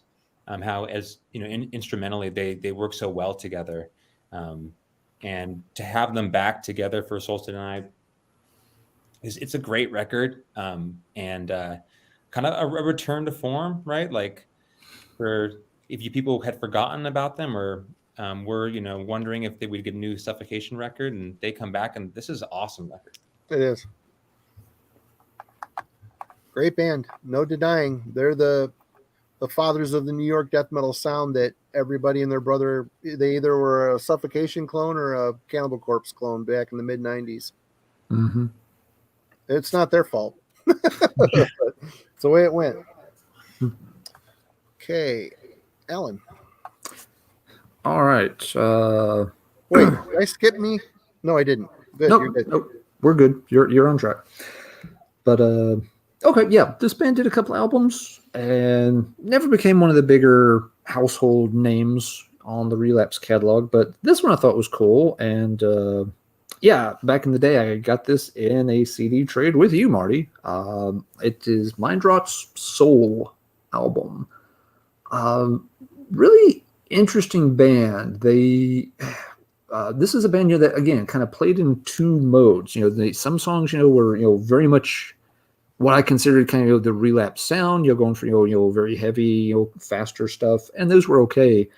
But at times they would slow down and focus on the atmospheres a lot more, and those tracks were always really amazing. One of the tracks on here was like Incandescence, is a song I'll still put on my little iPod. Just heavy music playlist. they really did a good job with those kinds of tunes on the albums. They weren't bad at the other style, but the other style, there were lots of bands that sounded like it. Like you said, this was, very much, the kind of stuff that, Relapse could make, without a thought. But those more atmospheric moments, they almost have a kind of drawn almost like Fields of the Nephilim kind of vibe and aura in creating some of those other songs that always really stood out, and something I still go back and play from time to time, because not many other bands nailed that vibe as well as Mind Drive did. I wish they had done more in that vein. Yeah, I think that was their strong suit. I would love to have seen them try an album, fully in that vein. It might have left the metal spectrum a bit. It might have, started veering towards, a kind of like an Elysium type album, but, or it might have been able to fuse the two a little bit more and been like, a more metallic version of Elysium, which could have been interesting. But to my knowledge, they didn't ever go in that direction. No. This one's my favorite. That one's also very good. Yep. The first song, Dawning, had the most Carl McCoy, Fields of the Nephilim-esque vocal influence on it. And it's just so moving, and how they incorporate that up with the heavy crush of the guitars and the speed. And just well written, very atmospheric, almost ethereal death. I don't want to say doom. There isn't a lot of doom on here. It's just very interesting death metal. Yep. Like you said, I wish they would have cultivated that. I mean, Fields is one of my probably top 10 favorite bands, and it would have been cool to cultivate that style a little bit more with this stuff. I don't know why I traded that CD to you. That was probably a bummer. I traded it to somebody else, and wish I hadn't really. It's an album I don't necessarily play it start to finish. There some of the songs are a little pedestrian, a little average, but the good songs are so worth it. It's one I shouldn't have let go of. It wasn't the last copy on Earth. I'll find another one sometime. Right. I cannot, again, as much as I have moved over the years, I couldn't keep every album I ever owned. I would have been crushed to death under the weight of the moving truck a decade in the past. Sometimes you got to let some things go, and that one had to go at some point. And that is why you fail. Yes, but it's why I'm here today, and not underneath an overturned U-Haul somewhere in southern Mississippi, and living in a van full of records and CDs down by the river, trying to identify me based on my dental records and how many Pentagram singles I own. Right. Damn, look at the stuff in the back of this truck, Elmo. What the hell is this boy listening to? All right, we're gonna go with Disrupt's Unrest. I listened to the crap out of this band. They had 1 million splits, 7 inches, and all sorts of other things. Very much from the punk side of grind. Krusty, member of this band, went on to form the sludge band Grief. But these guys were social, political punkers doing grind. And the shit's so catchy and lethal. They had the 2 vocalist attack, kind of like the US version of Extreme Noise Terror, but I like these guys a little bit better than Extreme Noise Terror. But love this band. Really isn't much to say other than their message is very much written all over there.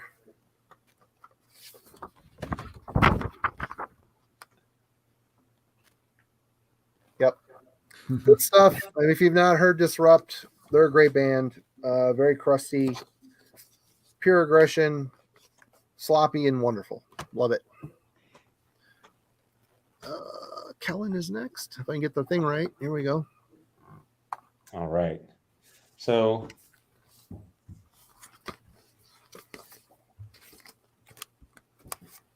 wait, Voices of Omens. I've never heard that. Me either. So 2007, this is released. They're from Little Rock. It sounds, so they're kind of playing in the sort of southern sludge vein, but there's definitely some post-metal creeping in here. Taking notes from bands like Acid Bath, it's interesting in terms of how much sort of the South is responsible for contributing to an American sludge sound. But how much culturally, like, do you feel, or historically, that context or region kind of contributes to the identity of a band? I don't know what it would be like to be high on mushrooms, wandering in the wilderness of Little Rock, but it's on this record. It's like all these, drawn out instrumental passages, but it's also got, sort of roots music as well. And, it's interesting, like how, like, death rock or goth does a really good job in terms of chronicling, like, Delta blues or that part of the States in terms of, ethnography, if you will. But, like, I don't know how great metal is doing in terms of capturing that. There's bands that are, obviously, but I don't think people immediately associate it with the genre in the same way. And Wake, apparently the R comes from being high on drugs and being unable to pronounce Wake properly. So anyway, that's an explanation there if you're wondering how to pronounce that. But great record, unique in the sense of being like a Southern sludge band, but also sort of, where I think Relapse was kind of heading as a label, right? Like, this kind of sound started to become more of a dominant voice in terms of the bands they were signing, and moving away from a lot of that death and grind that had sort of defined them in the 90s. So anyway, Voices of Omens. Mm-hmm. Cool. I've seen that album somewhere very recently. I have a feeling a copy of it's sitting in one of the local stores, and I've flipped past it and just didn't know what to make of it. I'll have to keep that in mind if I see it again. All right, Alan. All right. As we've mentioned, Relapse started to go in some different directions and kind of put out some feelers into other territories and other styles. And one of the really jarring examples, they made a, to my knowledge, kind of short-lived excursion into 70s hard rock. And this would have been early 2000s. The album that did extremely well for them and kind of made them follow down that rabbit hole a bit further was this one. They did the Pentagram Anthology, First Days Here. And Pentagram is one of those sort of legendary 70s hard rock bands that became a legendary 80s doom metal band. But up to this point, most folks did not know anything about their 70s material. To most folks, this was a band, if they knew anything about them, they knew that they'd made a couple of albums, of doomy, Black Sabbath inspired stuff in the 80s. For, hardcore fans like myself, there were all these 70s demos and, warehouse rehearsal recordings and, 7-inches and stuff like this that were out there, but were really hard to track down. You really had to dig into the tape trading communities to find this stuff. And so, this was the first time that a lot of people really got to hear what Pentagram sounded like before, Victor Griffith was part of the band, before the Death Row era, in the early and mid 80s, which is excellent stuff, but it doesn't sound anything at all like what they were doing back here. When this stuff was recorded, they were recording stuff under the Pentagram name, certainly in 1973, and the musicians were putting stuff out, under different names and with some different combinations of people as early as 68, I think. I mean, the earliest stuff is contemporary with, the first recordings of Black Sabbath, Blue Cheer, or Led Zeppelin and all. And so it was a really important historical artifact for folks to get to check it out. But it was also a very, very successful release for Relapse. I don't know if it was something they planned on being a big deal, but people gobbled this one up. It's one of those things now that's hard to get the vinyl copies that are ridiculously expensive, even though it's been reissued. They ended up doing a second volume of this, First Days Here, Volume 2. One thing I think that contributed to its success, it's got extremely extensive liner notes, written by band members, so that they really go through the band's history in a lot of detail. And Bobby was not involved in the writing of any of this stuff, so it's written with a pretty clear head, and it comes across, it was very straightforward. Like, they actually shoot down several of like the sort of urban legends that had existed about the band. One of the stories was that Kiss had approached them about buying one of their songs for $10,000, and Bobby had told them, no way, we're not selling out. And the guys was like, that shit never happened. We were starving. We would have glad give us $5,000. You can have the song. We don't care. But yeah, it's a really good set of tracks. They did a good job of cultivating some of the stronger ones from the band's back catalog. And yeah, it just showed, Relapse trying something very different that worked. I don't think they did many other releases. They put out an anthology by a Canadian heavy rock band from the 70s called War Pig. I'm not sure where they got that name from, War Pig. It's kind of odd. That's a new idea. That's a head scratcher. I don't know, but yeah. But anyway, that one went absolutely nowhere. It was kind of a flop. I picked it up because I knew the band from, again, tape trading circles. But besides Pentagram, and then Pentagram did great. War Pig crashed and burned, and I don't know if they actually then did a whole lot more, but they did flirt, with a few releases there with this, cultivating the archives for some of these real obscure early 70s heavy rock stuff, which was kind of cool to see. I'm really glad some of this old Pentagram material got a proper archival release because it desperately needed it. All right, Alan, I'm sorry, just like for you, I mean, prior to, like, in your investigation of Pentagram, like, how much knowledge was out there about them as a band, prior to the internet? Like, was there a well sort of documented and distributed band in terms of information? Because for me, it was one of those things where there was a lot of mystique surrounding them, but not a lot of great information. So prior to the internet, you're exactly right, Kellen. It was one of those, if you were into heavy metal enough, it was a name you had heard, but a lot of people had not even gotten to hear the music of, much less knew much about the band. They had a third album in the early 90s, and I didn't even know they had that album out for years after I had the first two albums. And it was on like an early chat message board that somebody just mentioned in passing that, I picked up, the third album and didn't really get into it. I'm just like, third album? What the heck are you talking about? So yeah, there was not a lot of information about that band. The things that, where information finally got available for the band, when Bobby and Joe Hasselvander did the Review Your Choices album around 99, Jeff Wagner did a real extensive interview with Bobby and Metal Maniacs. And so there was kind of, a slab of information about the band that people could access. Now, again, it's got stories in it from Bobby that, have since been debunked. But then, yeah, as chat boards started popping up, here and there,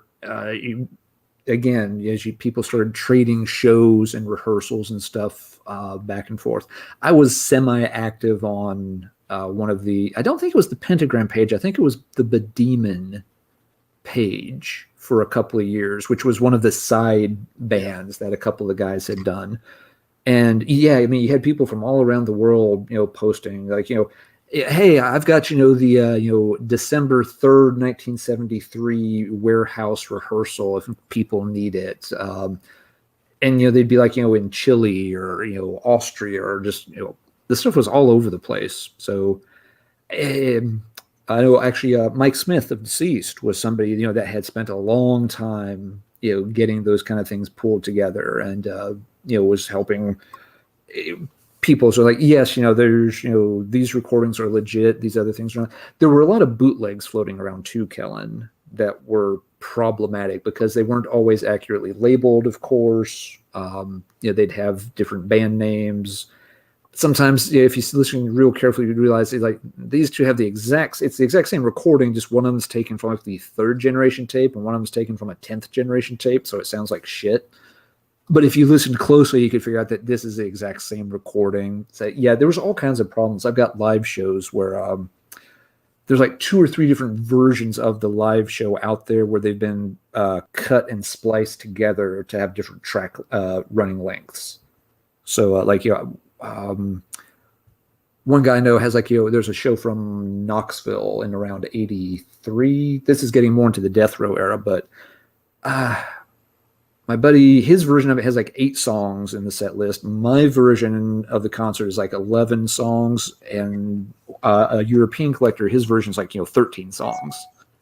It's all from the same show, and there are just tracks snipped out of the middle of mine and Rob's, compared to the European one, which seems to be the full show. Unless there's a version with 15 songs out there, and we haven't dug that up yet. So yeah, it was to answer your question, it was a real pain digging up information about that band. Even just finding out what official vinyl releases they had done took a long time to nail down pre-internet. They made 4 singles in the 1970s, but trying to figure out which one came out when. One of them you saw copies of with a picture sleeve sometimes, and it turned out the picture sleeve was actually not an original artifact. A European collector had printed up a ton of picture sleeves later on and distributed them to people. So you'd find these 1979 singles in a picture sleeve produced sometime in the 1980s on another continent. So yeah, it was a real mess. Absolutely a real mess. Alan Carl Koger is asking, what's up with Bobby nowadays? Are they still active? I do not know. Since his arrest and incarceration for what happened with his mom, it's been kind of radio silence to my knowledge. I have not heard anything else from there. I'm not sure. I never heard that Metal Blade cut ties with them, but there certainly hasn't been anything put out.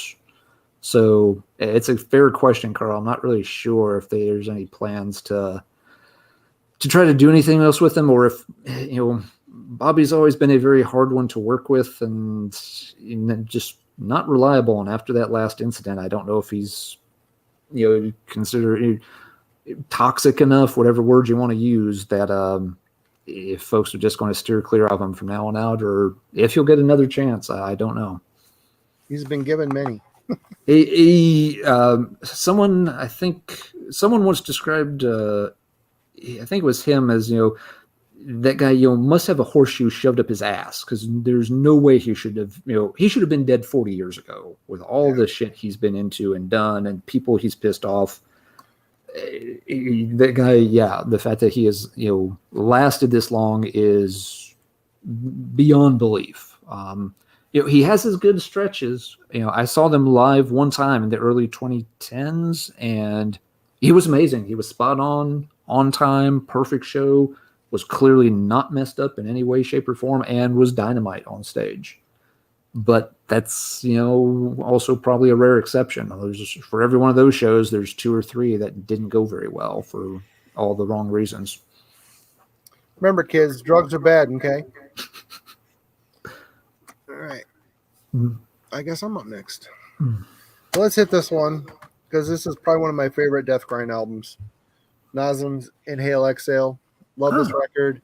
Completely well-produced, hard-hitting, excellent riffs, great song structures, and short songs, but potent, and it doesn't wear on you. I mean, I can listen to this thing from start to finish and then hit it again if I'm in the mood. Yeah, I don't know what more to say. It's just a great Death Grind album. Perfect, really. Great. And again, size. I mean, this was a big band for Relapse. They toured, they got out there. They were a band that was on the rise for sure when the main guy, lead guy, I can't remember his name, passed away in the tsunami that happened in Thailand. Oh, wow. Yeah. Kellen. I jumped in on Human 2.0. Yep. And I mean, it was every single release felt was like you had to get a whole, if you wanted to listen to one of the best grind bands doing it at that time, and they were on that short list. They were just amazing band. All right, Kellen, you're up next. Okay. what I want to go with here. Okay, let's try something a little bit different. So,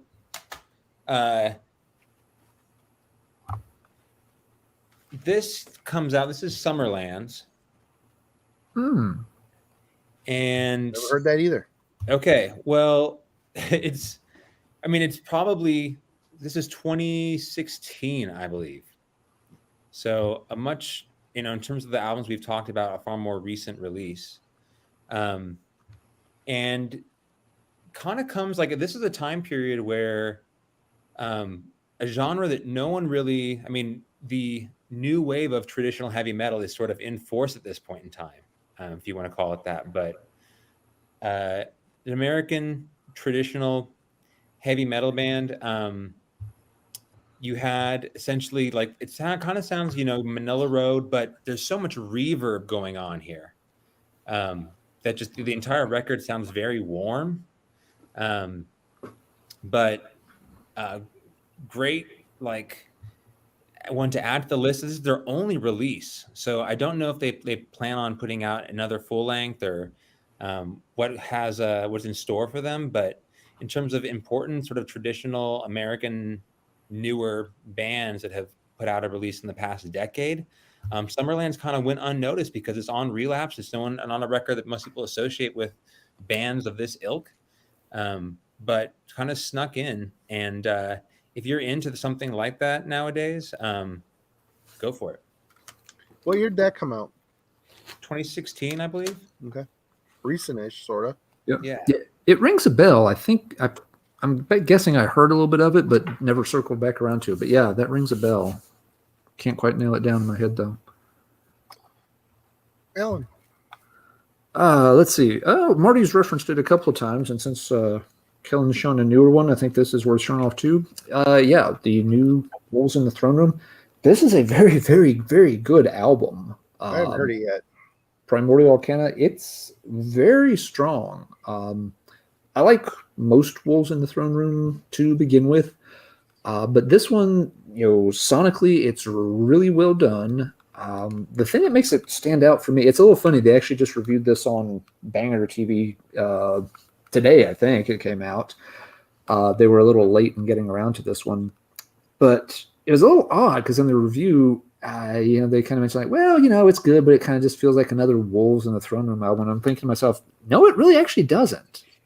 It still has their trademark sound, but the songs are shorter. There's more songs. For several albums there, they were doing the 4 songs per album. Everything's got to be 9 minutes or 11 minutes long. And this one, it's not. It's there's a longer track list. There's more individual songs on it, and it really works to their favor. I think it gives the album a little different feel, and they've done. The previous album was a kind of similar with Thrice Woven, but on this one it just sounds like they've really stepped it up another level.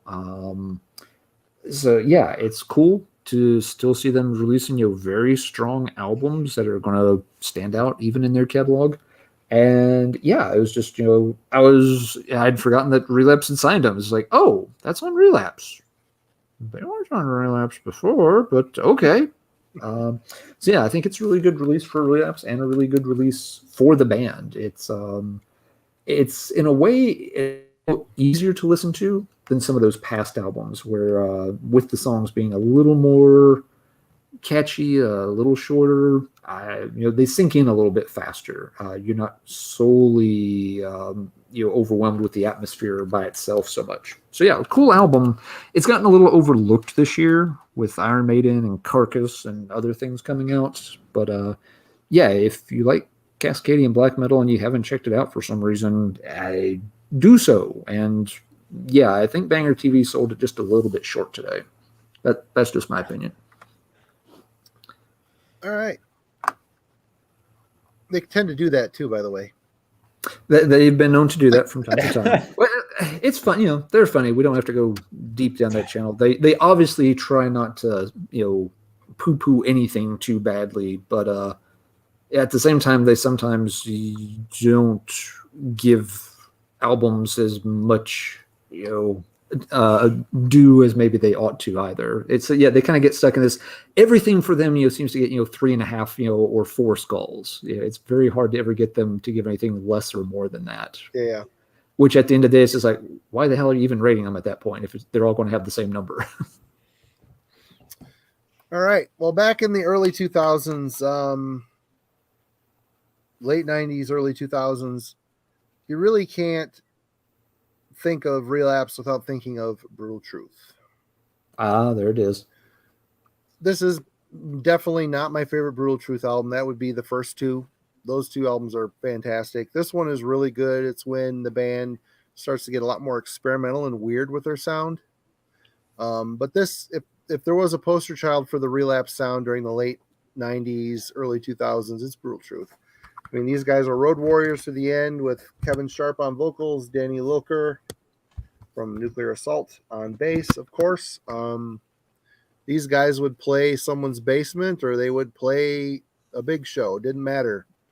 Long as I talked to the guys at Relapse about bringing them up to Traverse City. What did they need? What do they need to come up here?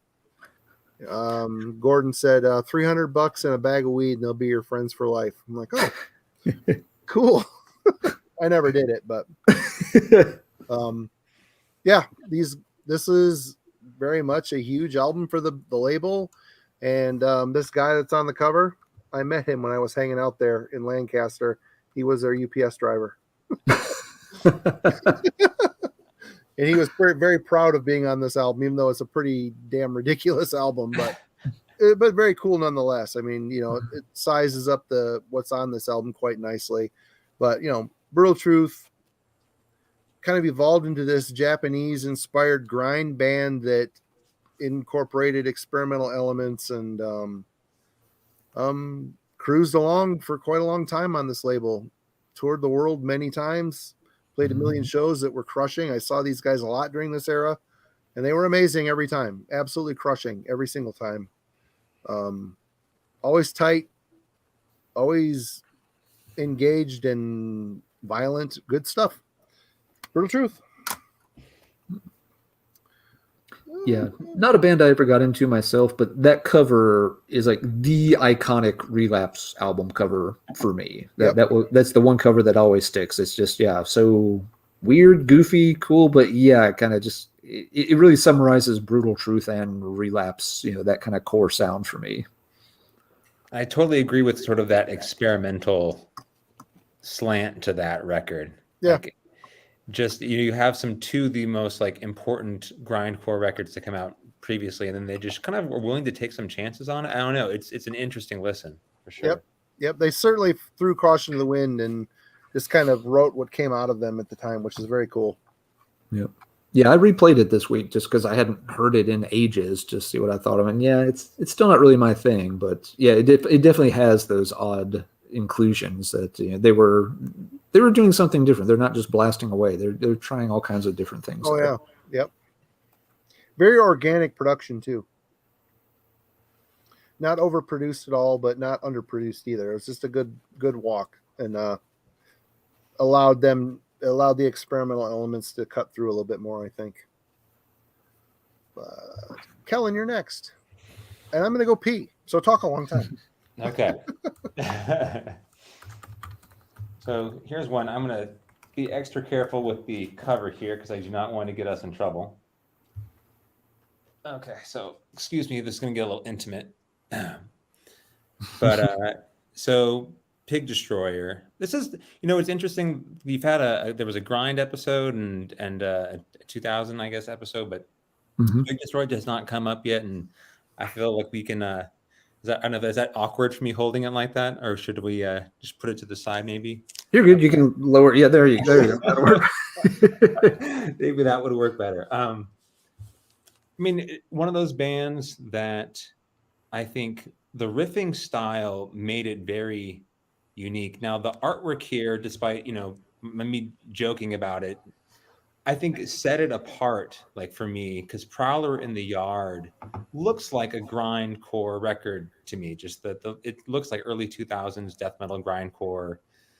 This brought in, not only a visual aesthetic that looked very unique, relative to its peers in terms of like the whole sort of like female protagonist sort of sexual violence thing, but was also not like you were used to seeing within death metal and other grind albums. And then just, as a 3-piece, they on this record, they're still a 3-piece, and Scott Hall's work as a guitarist, I think, was unique enough and didn't follow a lot of the sort of extreme punk to grind sort of structure that it made him kind of an icon within grind as a guitarist, which you don't really think of grindcore as necessarily being representative of sort of iconic instrumentalists. But at Scott Hall, if you were to ask, in terms of some of the more important guitarists from this decade, I think would have to be on the list. And I still like this one. Out of all their entire release of the catalog, I like this one the most. It kind of fits sort of in the middle in terms of their influences from their most intense or like early leanings, but and then they kind of have turned into something very different. I gotta say, like, it's Pig Destroyer is not one of those bands that like I think you need past Phantom Limb. That's kind of where I jump off, but some of the best grindcore, and just very different in terms of the kind of guitar work going on here, and that kind of like just stretched canvas as the guitar sort of effects here are really unique. So anyway, my favorite Pig Destroyer record, and that's all I got. Very cool. Some folks have been asking about Pig Destroyer in the comments, so I'm glad we got there for them. I like that band, like Prowler in the Yard, but it's a band I probably haven't listened to that CD since it came out. It just never enters my wheelhouse. If I'm going to listen to that style, it's going to be something else. I don't know. They're good. I mean, definitely good. Seen them live a couple times. They're great. I don't know. All right. Alan. All right. I'm going to cheat on this one just a little bit because I think it was originally released on Spine Farm, but most people did not have a chance to hear of it or know of it until it got put out, distributed through Relapse. Finnish band called Rapture with an album called Futile. Good album. The deal on this one's pretty straightforward. These guys very much wanted to be Brave Murder Day era Catatonia. Yep. That if they're, and that's all you need to know about this album. If you like Brave Murder Day, and you don't mind hearing another band besides Catatonia play something that sounds like Brave Murder Day, you will like this album. Yeah, and that said, it won't be for everybody. I've noticed, heavy metal fans, you can kind of divide them up into two groups sometimes. There's the group that wants to hear everything. And when you say that, hey, this sounds like Brave Murder Day, they're going to be like, ooh, that's awesome. I want to check that out. And then you got the other group, and you say, hey, you like Brave Murder Day? You should listen to this Rapture album. It sounds just like it. They're going to be like, I couldn't care less about that. I just want to hear Brave Murder Day. They only want to hear the original artifact in their mind. One of my friends in grad school was that way. He knew like about 20 albums inside and out, but getting him to listen to anything, it could be like, this sounds just like those albums you like, Rich. You'd probably dig this. Nah, don't need to hear it. Okay. But yeah, Rapture did a very, very good job copying the Catatonia formula. The album, yeah, like I said, I'm pretty sure it was on Spine Farm, so this was one that just got distributed by Relapse, but that's how most people got to check it out and hear it. And it is a very cool listen if you just want to hear Brave Murder Day Part 2. That's about all I can say about it. All right. Probably very much a Jeff Wagner contribution to Relapse signings. Pandemonium's Chaos and Confusion. I think this is the last Pandemonium album that came out. Dan Swano side project. Basically, back in the day, this was obviously he had a studio at hand, and It was Swedish death metal with hand claps and saxophone and John Zorn-esque saxophone squawks, and basically them just having fun. I mean, they had a different guy singing, Derelict. It's the same lineup. I know Swano's in here. I think Benny Larson plays drums on this. I'm not sure, from Edge of Sanity.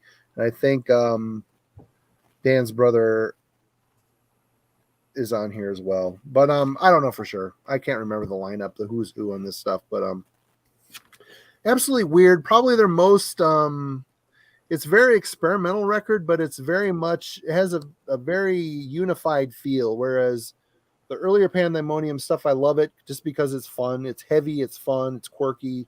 This here seems more organized, a little more thought out, whether that's the case or not. Just the way it feels. There's a lot of atmosphere on here. Keyboard stuff with a clicking talk that goes through the tracks. It's just a very ethereal, heavy record. Yeah, we salute Jeff Wagner and Relapse Records. It says right on the back.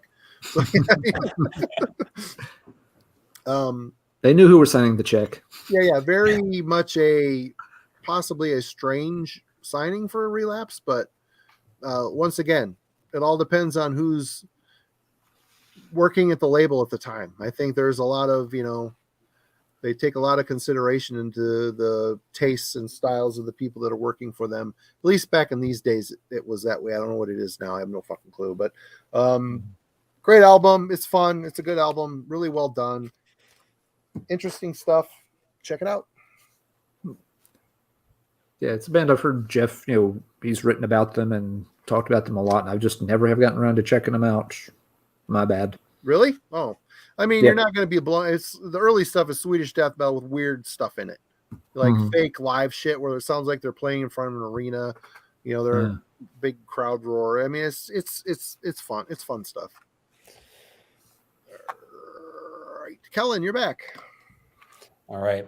So next one goes out to, I don't know if Brian's in the chat, but he is. Okay.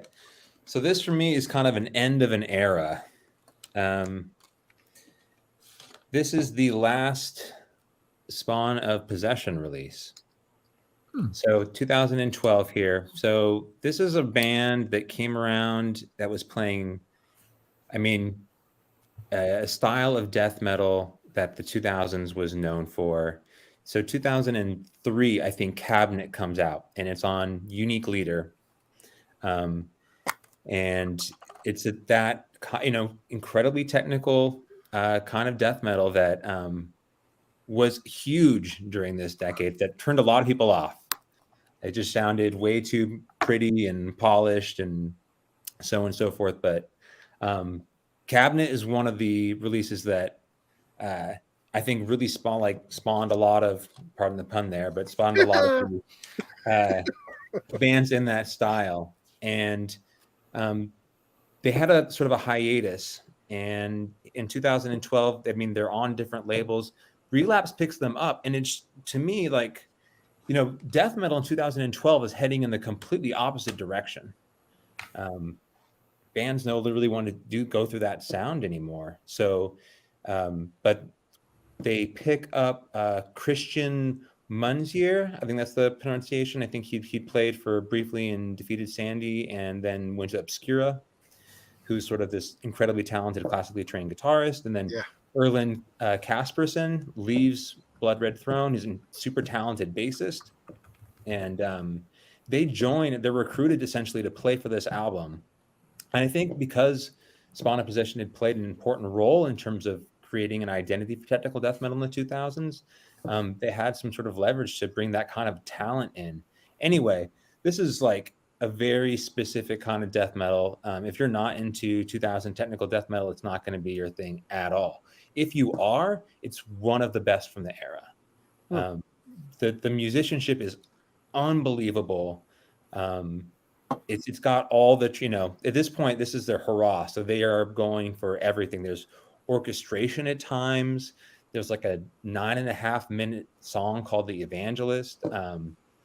It's, one of the important bands from this era, like in a time that it was incredibly busy with tech death bands that really were, I don't know, uninspired.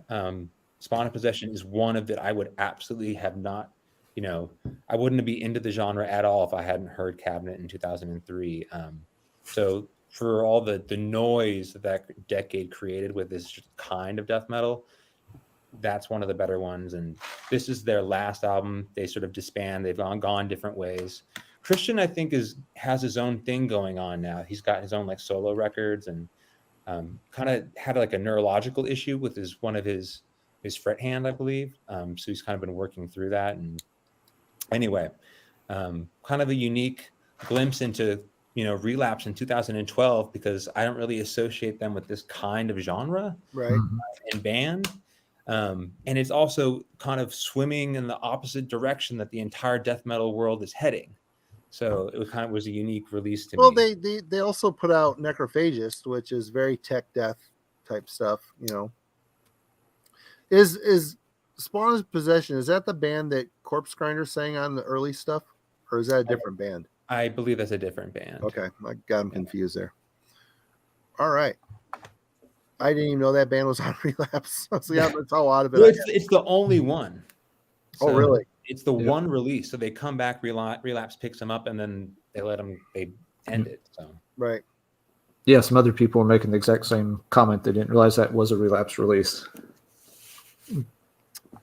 All right, Ellen. All right, I'm getting towards the bottom of my stack, but a couple more here. Something that we talked about early on and haven't come back to that I wanted to mention were, the compilations that Relapse had, their fingers in. The one that I ended up playing the most was Death is Just the Beginning, Volume 3. That's a good comp too. Yep. Yeah, this was a 2 CD set on this one. I had at least one of the other volumes, but I had one or two or maybe both of them. And you do what you compilations. Yeah, they're a dinosaur. They're extinct for the most part, but they're great for road trips, man. They're so much fun for road trips. Yeah, and it's really for folks that that didn't come up or weren't around in that era. It's hard to describe how important they were. It was a way that you could check out all of these, you bought, an issue of something like Metal Maniacs, and you read all these cool album reviews and these interviews and saw these albums on the, full page advertisements from labels like Relapse. And you're just thinking to yourself, I want to hear what that sounds like. I want to hear what that sounds like. I want to hear what that sounds like. I want to hear what that sounds like. You couldn't hop on YouTube to check things out. To put it in some context, in 1996, spring of 96, a band was coming out with a new album. They had released their first single online, and it was a big deal. And my buddy had really high speed internet, faster than what they had on campus. So he went over to his place so that we could download the track through his modem to listen to. It was a 2-minute clip of a song. It was probably literally 128 kbs or something, shitty sound quality, and it took almost 30 minutes to download that song clip. and we were ecstatic that we were able to do it, that we were actually getting to hear 2 whole minutes of this song a couple of weeks before the album would be released. That's where we were at in the mid 90s in terms of getting to hear things before they came out, before you bought them. And so, these compilation albums were, essential. They let you really check out all the stuff you were reading about or hearing about and maybe seeing in the record shelf. And, it's like all these CDs are $15 a piece. Well, shit, I can afford to buy 2 this month. This was your roadmap. This lets you figure out which ones were worth picking up, which ones probably weren't going to be your cup of tea, which ones were like, maybe so, but maybe I'll pick that up, in a few weeks after I get another paycheck. They showcased a lot of different bands with a lot of different styles. You were never going to like everything on those compilations, but that was okay. That wasn't the point. Was to fall in love with every band. It was a showcase. It was a way for them to again get those bands out in front of people, where people could experience them and thus generate a lot of sales, because you could always find, some bands on each one of those compilations where it's just like, okay, these 8 or 9 tracks, I don't care about, but these other 8 or 9 tracks, I'm going to end up buying one album by each of these bands over the next few weeks or months as money allows. So yeah, the compilations were a big deal, and Relapse, in conjunction with Nuclear Blast, they really understood that, and they really played that card quite well. That's my rant about compilations. I'll go back to yelling at a cloud now. Get off my lawn. All right. This isn't a style I listen to a lot, but when this album came out, I liked it quite a bit, and I revisited it this week, realizing I haven't spun it since it came out. And that's by, I believe they're Swedish, Regurgitate, Carnivorous Erection. Oh my God, yes. Oh, Lord. This album is, knuckle dragging gore grind, but the selling factor is the second half of this album is better than the first. The second half, the vocals are septic, man. They sound like gurgling toilet bowl, slightly pitch shifted vocals, just depraved sounding. And the second half of the album, the songs get a little bit better written, catchier riffs, and just the vocals sell this shit for me. And the fucking cover is just ridiculous. Yeah, ridiculous album cover. But this was Relapse during this era, and there was a lot of stuff that they put out like this, that like the Hemdale and stuff like that. Does this have staying power? No, it really doesn't. It's just an artifact from a time. Is this influential to what gore grind became? I don't know. Maybe not. It seems like they're kind of a blip on the radar for sure. But Rick, Mom finds that CD in the laundry pile. Explain yourself, sir. Yeah, selling factor is the artwork. You see this artwork, you gotta fucking hear what it sounds like. It's ridiculous. But the selling point is the vocals, just absolutely filthy, sick, depraved, pitch shifted, excellent, good gore grind. Great gore grind? No, but good gore grind. I enjoyed it when it came out, and listening to it this week, I enjoyed it as well. So, Marty, would you say it starts out kind of limp, but then came back hard on side 2? Yes, comes back real hard on the end of it. Yeah. Beautiful. I do remember when I saw Cattle Decapitation's Humanure album for the first time. I remember thinking to myself, like, well, someone finally can challenge Carnivorous Erection for just most dumbass fucked up album cover I've ever seen. Yep. Okay, it took a while. I'll just kind of pivot because, okay, this album artwork I love. It's great. Mm-hmm. It was so.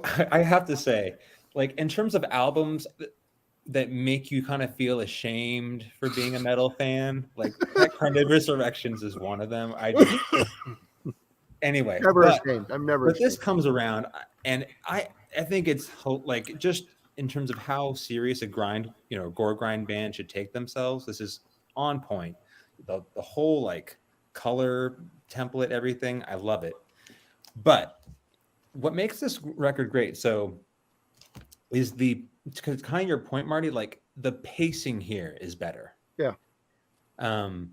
It was interesting. So I originally picked this up on CD, and then, I loved it so much. 2006, this comes out. By the way, it comes out in the same year that Left Hand Pathology, right, from General Surgery comes out, like their first. Anyway, but on LP, it's even better. Like being able to stop and flip the record drives home how much they had sort of honed how to properly organize a gore grind record, so the songs didn't get too messy and sloppy and just sort of run into each other. Like, it was so rewarding to just take the time to flip the other side and put it on, and it kind of goes with an intro and track 15 here. addiction and unconditional love for blasphemous perversions. But it's like this kind of instrumental intro, and you kind of get like almost a two-sided EP sort of thing here. Anyway, it's not something you typically find within a gore grind release. They took the patience to sort of curate the tracks, so it had a sense of, you know, organization and coherency. That an LP for a gore grind record, I think, is not something you often find. So one of my favorite gore grind, you know, releases to date. Anyway, you kind of set me up there. Perfect segue. Yeah. Everybody's calling us turds for not showing Bongzilla or Zeke albums. Get off my lawn. Alan. All right.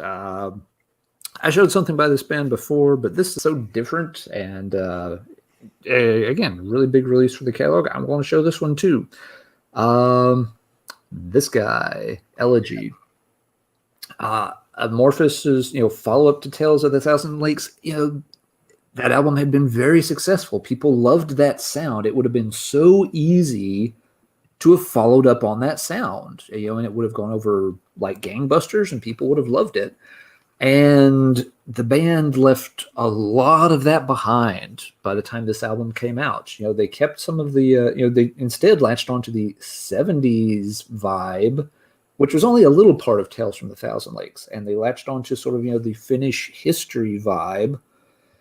And they took those balls and ran with them, and all the more extreme stuff, they started shedding that really fast. Just the album cover alone tells you this is going to be different from most stuff on Relapse. And the thing that was very interesting about this was this album got such a strong reception. When people got it and listened to it, people were really excited, wanted to hear the next Amorphous album.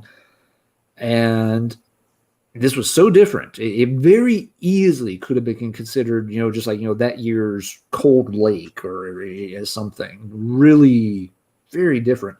But it wasn't. It actually went over very well. It got great reviews. Fans really latched onto it. They really liked this new direction. The band took a big chance with it.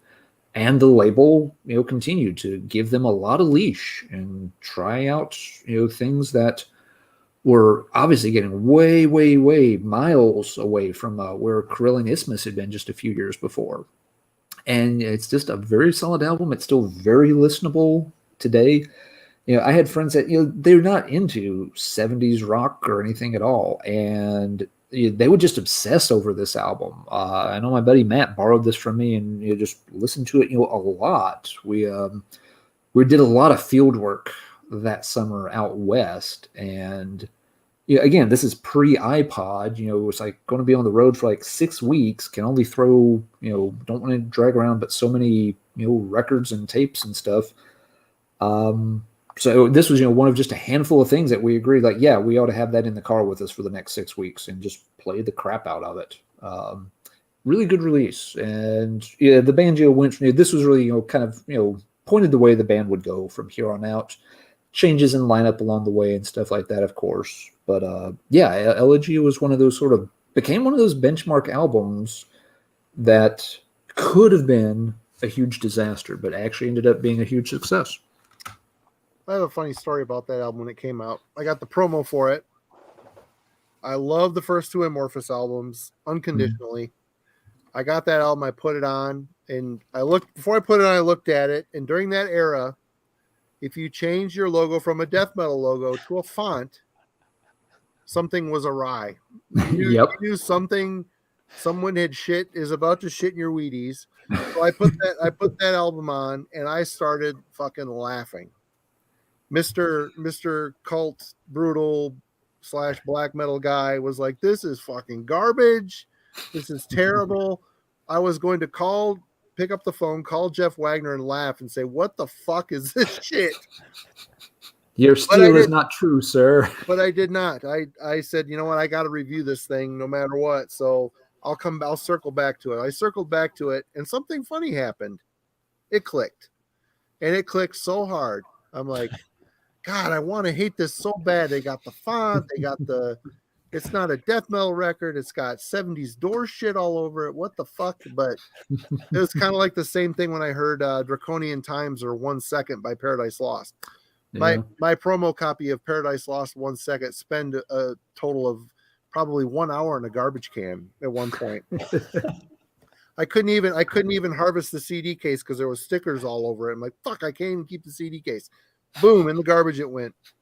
I'm like, I gotta review it. So I put it on and it was like, oh, it's so catchy and memorable and damn near poppy at times. It's like, it's hard to deny. I'm a child of the 70s. I've got ABBA in my blood, man. I'm not gonna lie. That it's all in there. It's like, fuck. And that album is, someone posted it. What'd they say? Yeah, I think it was CD Cult. It's a seminal release. I mean, it's such a bold stylistic shift. I mean, they held on to some of Tommy's death metal vocals, but they weren't the focal point anymore, you know. And I loved his vocals. Yeah, always did. They're just so abysmal sounding. And what an album! And it's one of those things you just have to sit and listen to long enough to have it connect, and it finally did. I'm glad it did because it's a classic for sure. Yep. And with that, yeah, I'm pretty much at the end of my list. But if you guys have a few more you want to go through, absolutely. I got one more, but Kellen, if you got more, you can definitely keep going, man. Okay, there's one that I will bring out that I just want to share, and I've got a few that I can breeze through at the end, whatever. Okay, well, I'm next. So you want to wait or you want to do it now? No, go for it. You're good. You're next. It don't matter. You can go if you want. You're next. Let's do it. All right. This is a band. I'm not the biggest fan of war metal. I think it's a very singular voice in death metal. I think it's a voice that has only one thing to say. And it's basically been said by blasphemy. And everybody else is suckling at the teat of the Ross Bay cult, for sure. But this band, another Canadian band, they did it right. But they did it by using it as an influence as opposed to going all in on it. And that's Canada's Weapon. This is their third album. This is called Embers and Revelations. This is their last album. I think Mashrook he contacted me here a month ago maybe, saying that he's got a new musical project. So I don't know what the hell that's going to be, but this is at its heart, there's a punishing war metal delivery, but where it benefits is from actual riffs and song structure. Mashrook's vocals are very dark, very evil sounding, but there's good riffs on this stuff and good song structure and good composition. This is the third album, and I think their best. I mean, their earlier stuff is a little bit more. The first album is a little bit more war metal based, but still there's that essence of dark evil death metal in it.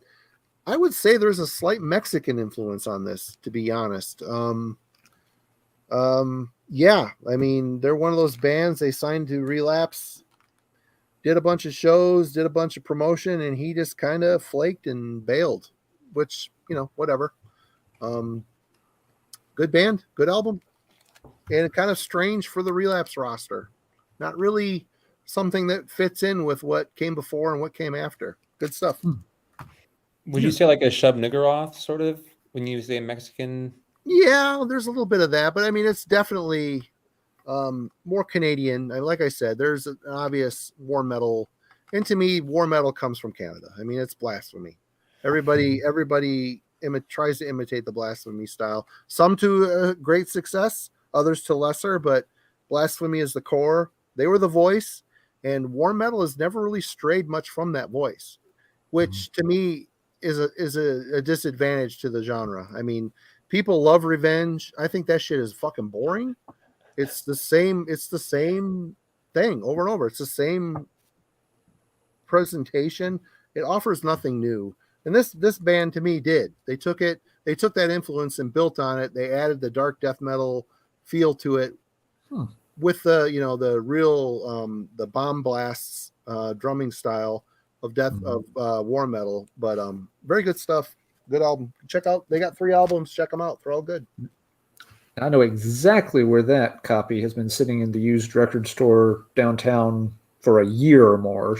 But yeah, I didn't really know what the heck it was. So now I do, and I will make note of that. You know, tread with caution because this pressing was fucked up. I don't know what pressing that is.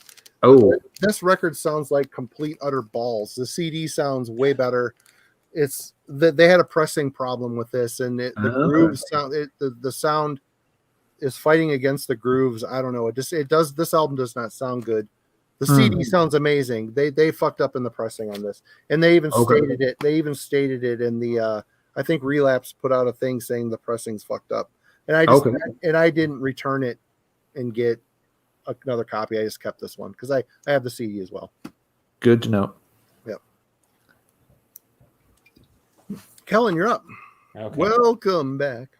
All right. So this is just the last one that I'll spend any length of time talking about. But so this guy last week you brought up this band, The Art of Self-Defense. Love that album. So to me, The Art of Self-Defense sounds like they're still trying to break from the sleep. Yeah. Sort of no sound. But they've got more riffs where Sleep would concentrate on one riff per song. The early High on Fire, actually, it was a flowing song with sensible progression, Right. So then you get Billy Anderson on production for the first 2 full lengths with Art of Self-Defense and then Surrounded by Thieves.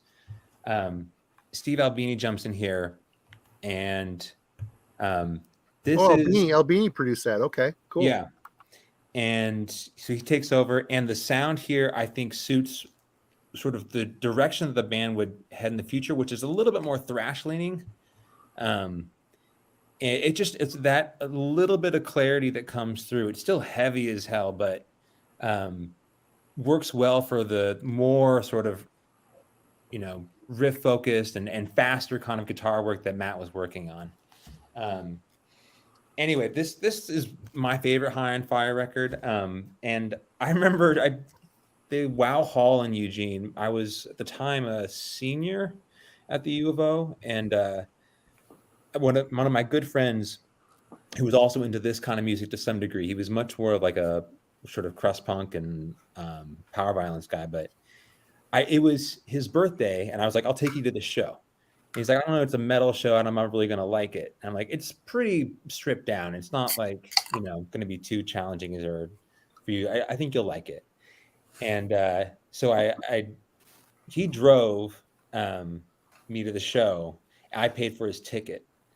And it was, the Wow Hall in Eugene is not that large of a venue. It's a small little independent venue, but he comes up to the stage and we can get pretty close. And sure, like Matt walks up there and he's got his 9-string first act. My friend looks at me like, he has 9 strings on that, guitar. Anyway, it's just the 3 of them stripped down. Yeah. It's not a complicated sound or band, but it was just, to take a friend to a show like that and have someone who has no prior experience with the band just completely dug like that style of metal. And it's one of those like relationship sort of like you always associate a band with a very specific concert and people in my life at the time who were incredibly meaningful to me. Anyway, he loved the show. I mean, I don't know if he listens to them anymore, but he left that and being like, thank you so much for taking me. I got a chance to see that live and had a great time. So anyway, Bless Black Wings, my favorite High on Fire record. So cool. Steve Albini produced that. He's from his Big Black days and Shellac and stuff like that. He's, as a producer, very much known for a abrasive, almost metal scraping together guitar tone. Is it kind of come through on that production or not so? Yes, comparatively to like the sort of heavier Sleep, if you like a little bit prior to Art of Self-Defense and Surrounded by Thieves, to me, there's still that incredibly oppressive weight. Like they're shaking off that doom. It's here to me, feels like there's just sharper edges to it. So it's still super heavy, very much abrasive. He's still like, it's not the sound that I think High and Fire, still, if you listen to their current records, they still sound incredibly heavy to me. But Albini just gave them a bit more edge, so you could hear sort of like that textural component to his guitar work that I think the faster you're playing, you want that to come through. Yeah. So you can hear that a little bit more, and it serves the record incredibly well while still being sort of, punishing. So yeah, that Surrounded by Thieves album, I love that album. It's still very much in the Sleep ballpark. The guitar tone is very rounded off, but there are riffs. It's a very flowing, sure, like you're on a river type listening experience. But the one that came after was Surrounded by Thieves. What was the second album? I can't remember it. Blessed Black Wings. Is that the second one? This is Art of Self-Defense, Surrounded by Thieves, Blessed Black Wings. Is that a different cover than the CD? Because I have I believe I'm right on that. I could be wrong, but I can. What's your cover look like again, Kellen? It's got the with the wind. No, Surrounded by Thieves is their second. Okay. Yeah. It's got like a orc horn. It's got like a battle axe, right? Yeah. That's the last one I have by them, actually. Okay. Do you have more? Go ahead and show them. Okay. Well, let's see here.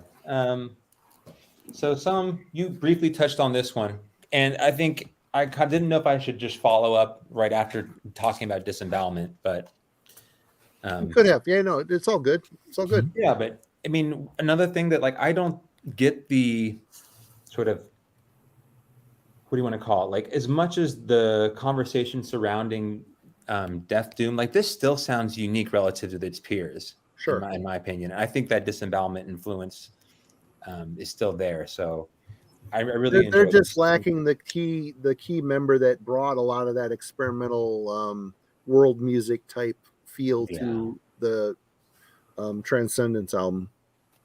But still, I mean, the core is still there. It's very much, you could tell they came from that band. For sure. Then a newer one, Devil Master. I don't know. This is Lether from Pittsburgh. And they kind of play like a blackened thrash, but there's definitely sort of that metal punk thing here as well. Huh. So if you came looking for an absolute record, I think you'd be disappointed. But there's also, there's a weird kind of guitar sort of coloration, which sounds to me almost like Christian Death. So unique American blackened thrash band, which is kind of a thing that for some of the Relapse records, I don't go to them often, but when I do, sometimes I get something that I really do enjoy. And that's a more recent record. So yeah, I mean, that's kind of really all I have that I really wanted to talk about. So, well, awesome. I mean, obviously there's stuff people are saying in the list that we didn't get to, and I could have pulled a million things. I tried to keep it to my favorites. Zeke rules. I've had some Bongzilla. It's okay.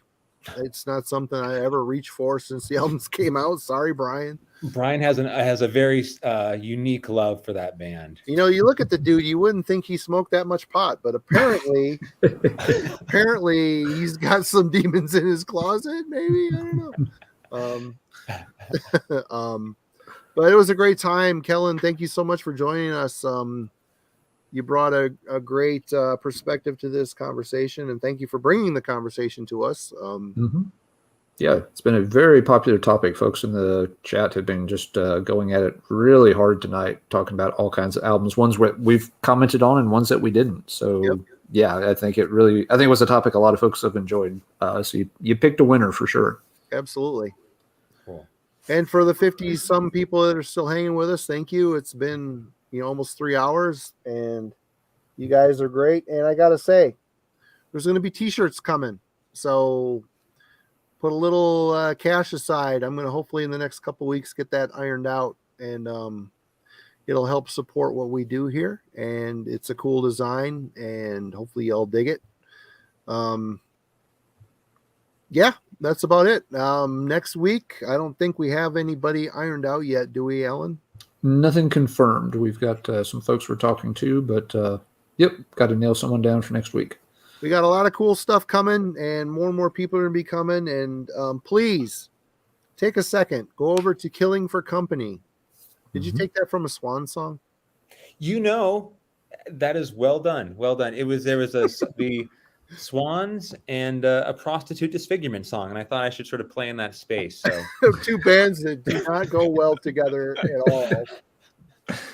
all.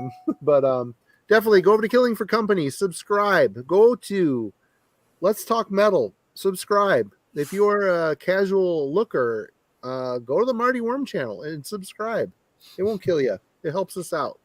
And you'll be alerted to our weekly thing and whatever else we'll all be doing throughout the weeks and days and months and years. But thank you. Anybody have anything to add before we put an axe in this?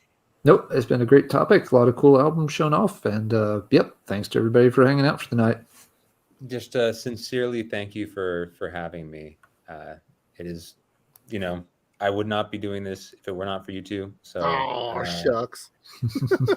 That's like a completely honest. Like it's been really cool. Like today, just as an example, I got 2 VCLT packages, one from Brian and one from Jake. This is cool, like to get a chance to, be part of a community that, meet friends, talk about stuff music that really means a lot to you. And you're definitely like a part of that. And just it's been really cool to have this opportunity. So thanks. Well, thank you, man. And you're going to be back. This isn't your one and done. We'll have you circle back again for another topic soon. Absolutely. We try to get people back numerous times. You're doing really cool stuff on your channel, Kellen. Keep it up. Keep it going. Yeah. And hopefully we get you some more people looking at what you got going on. Cool. Thanks. But thanks, everybody. We'll see you next week. Have a great week. And guess what? Christmas is 40-some days away. My shopping's already done. Fuck you, Alan. God, fuck off. Your pencil is always sharp, and you always bring it to class. That's so annoying.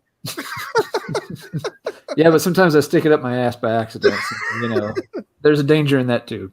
Next week, everybody, Alan is going to give us his opinions on 2 albums. It's going to be Immolation's Atonement and Megaton Sword's latest album, which I can't remember the name of it. I don't care. They're in the CD player. It's so fucking good. It is so good. If he doesn't like it... Blood hails steel, steel hails fire. That's it. Blood hails steel, steel hails fire. So the lead-off track. I should have remembered that. I've listened to it about 10 times this week. They're in slots 3 and 4 in the CD changer. There's 2 things ahead of them. We're getting there. If he doesn't like it, I'm taking a trip down south and pile drive him in the nuts. Is what's happening. Okay, no pressure there. No pressure. So anyway, you guys all rule. And everybody in the chat and who's watching, you rule. We'll see you next week.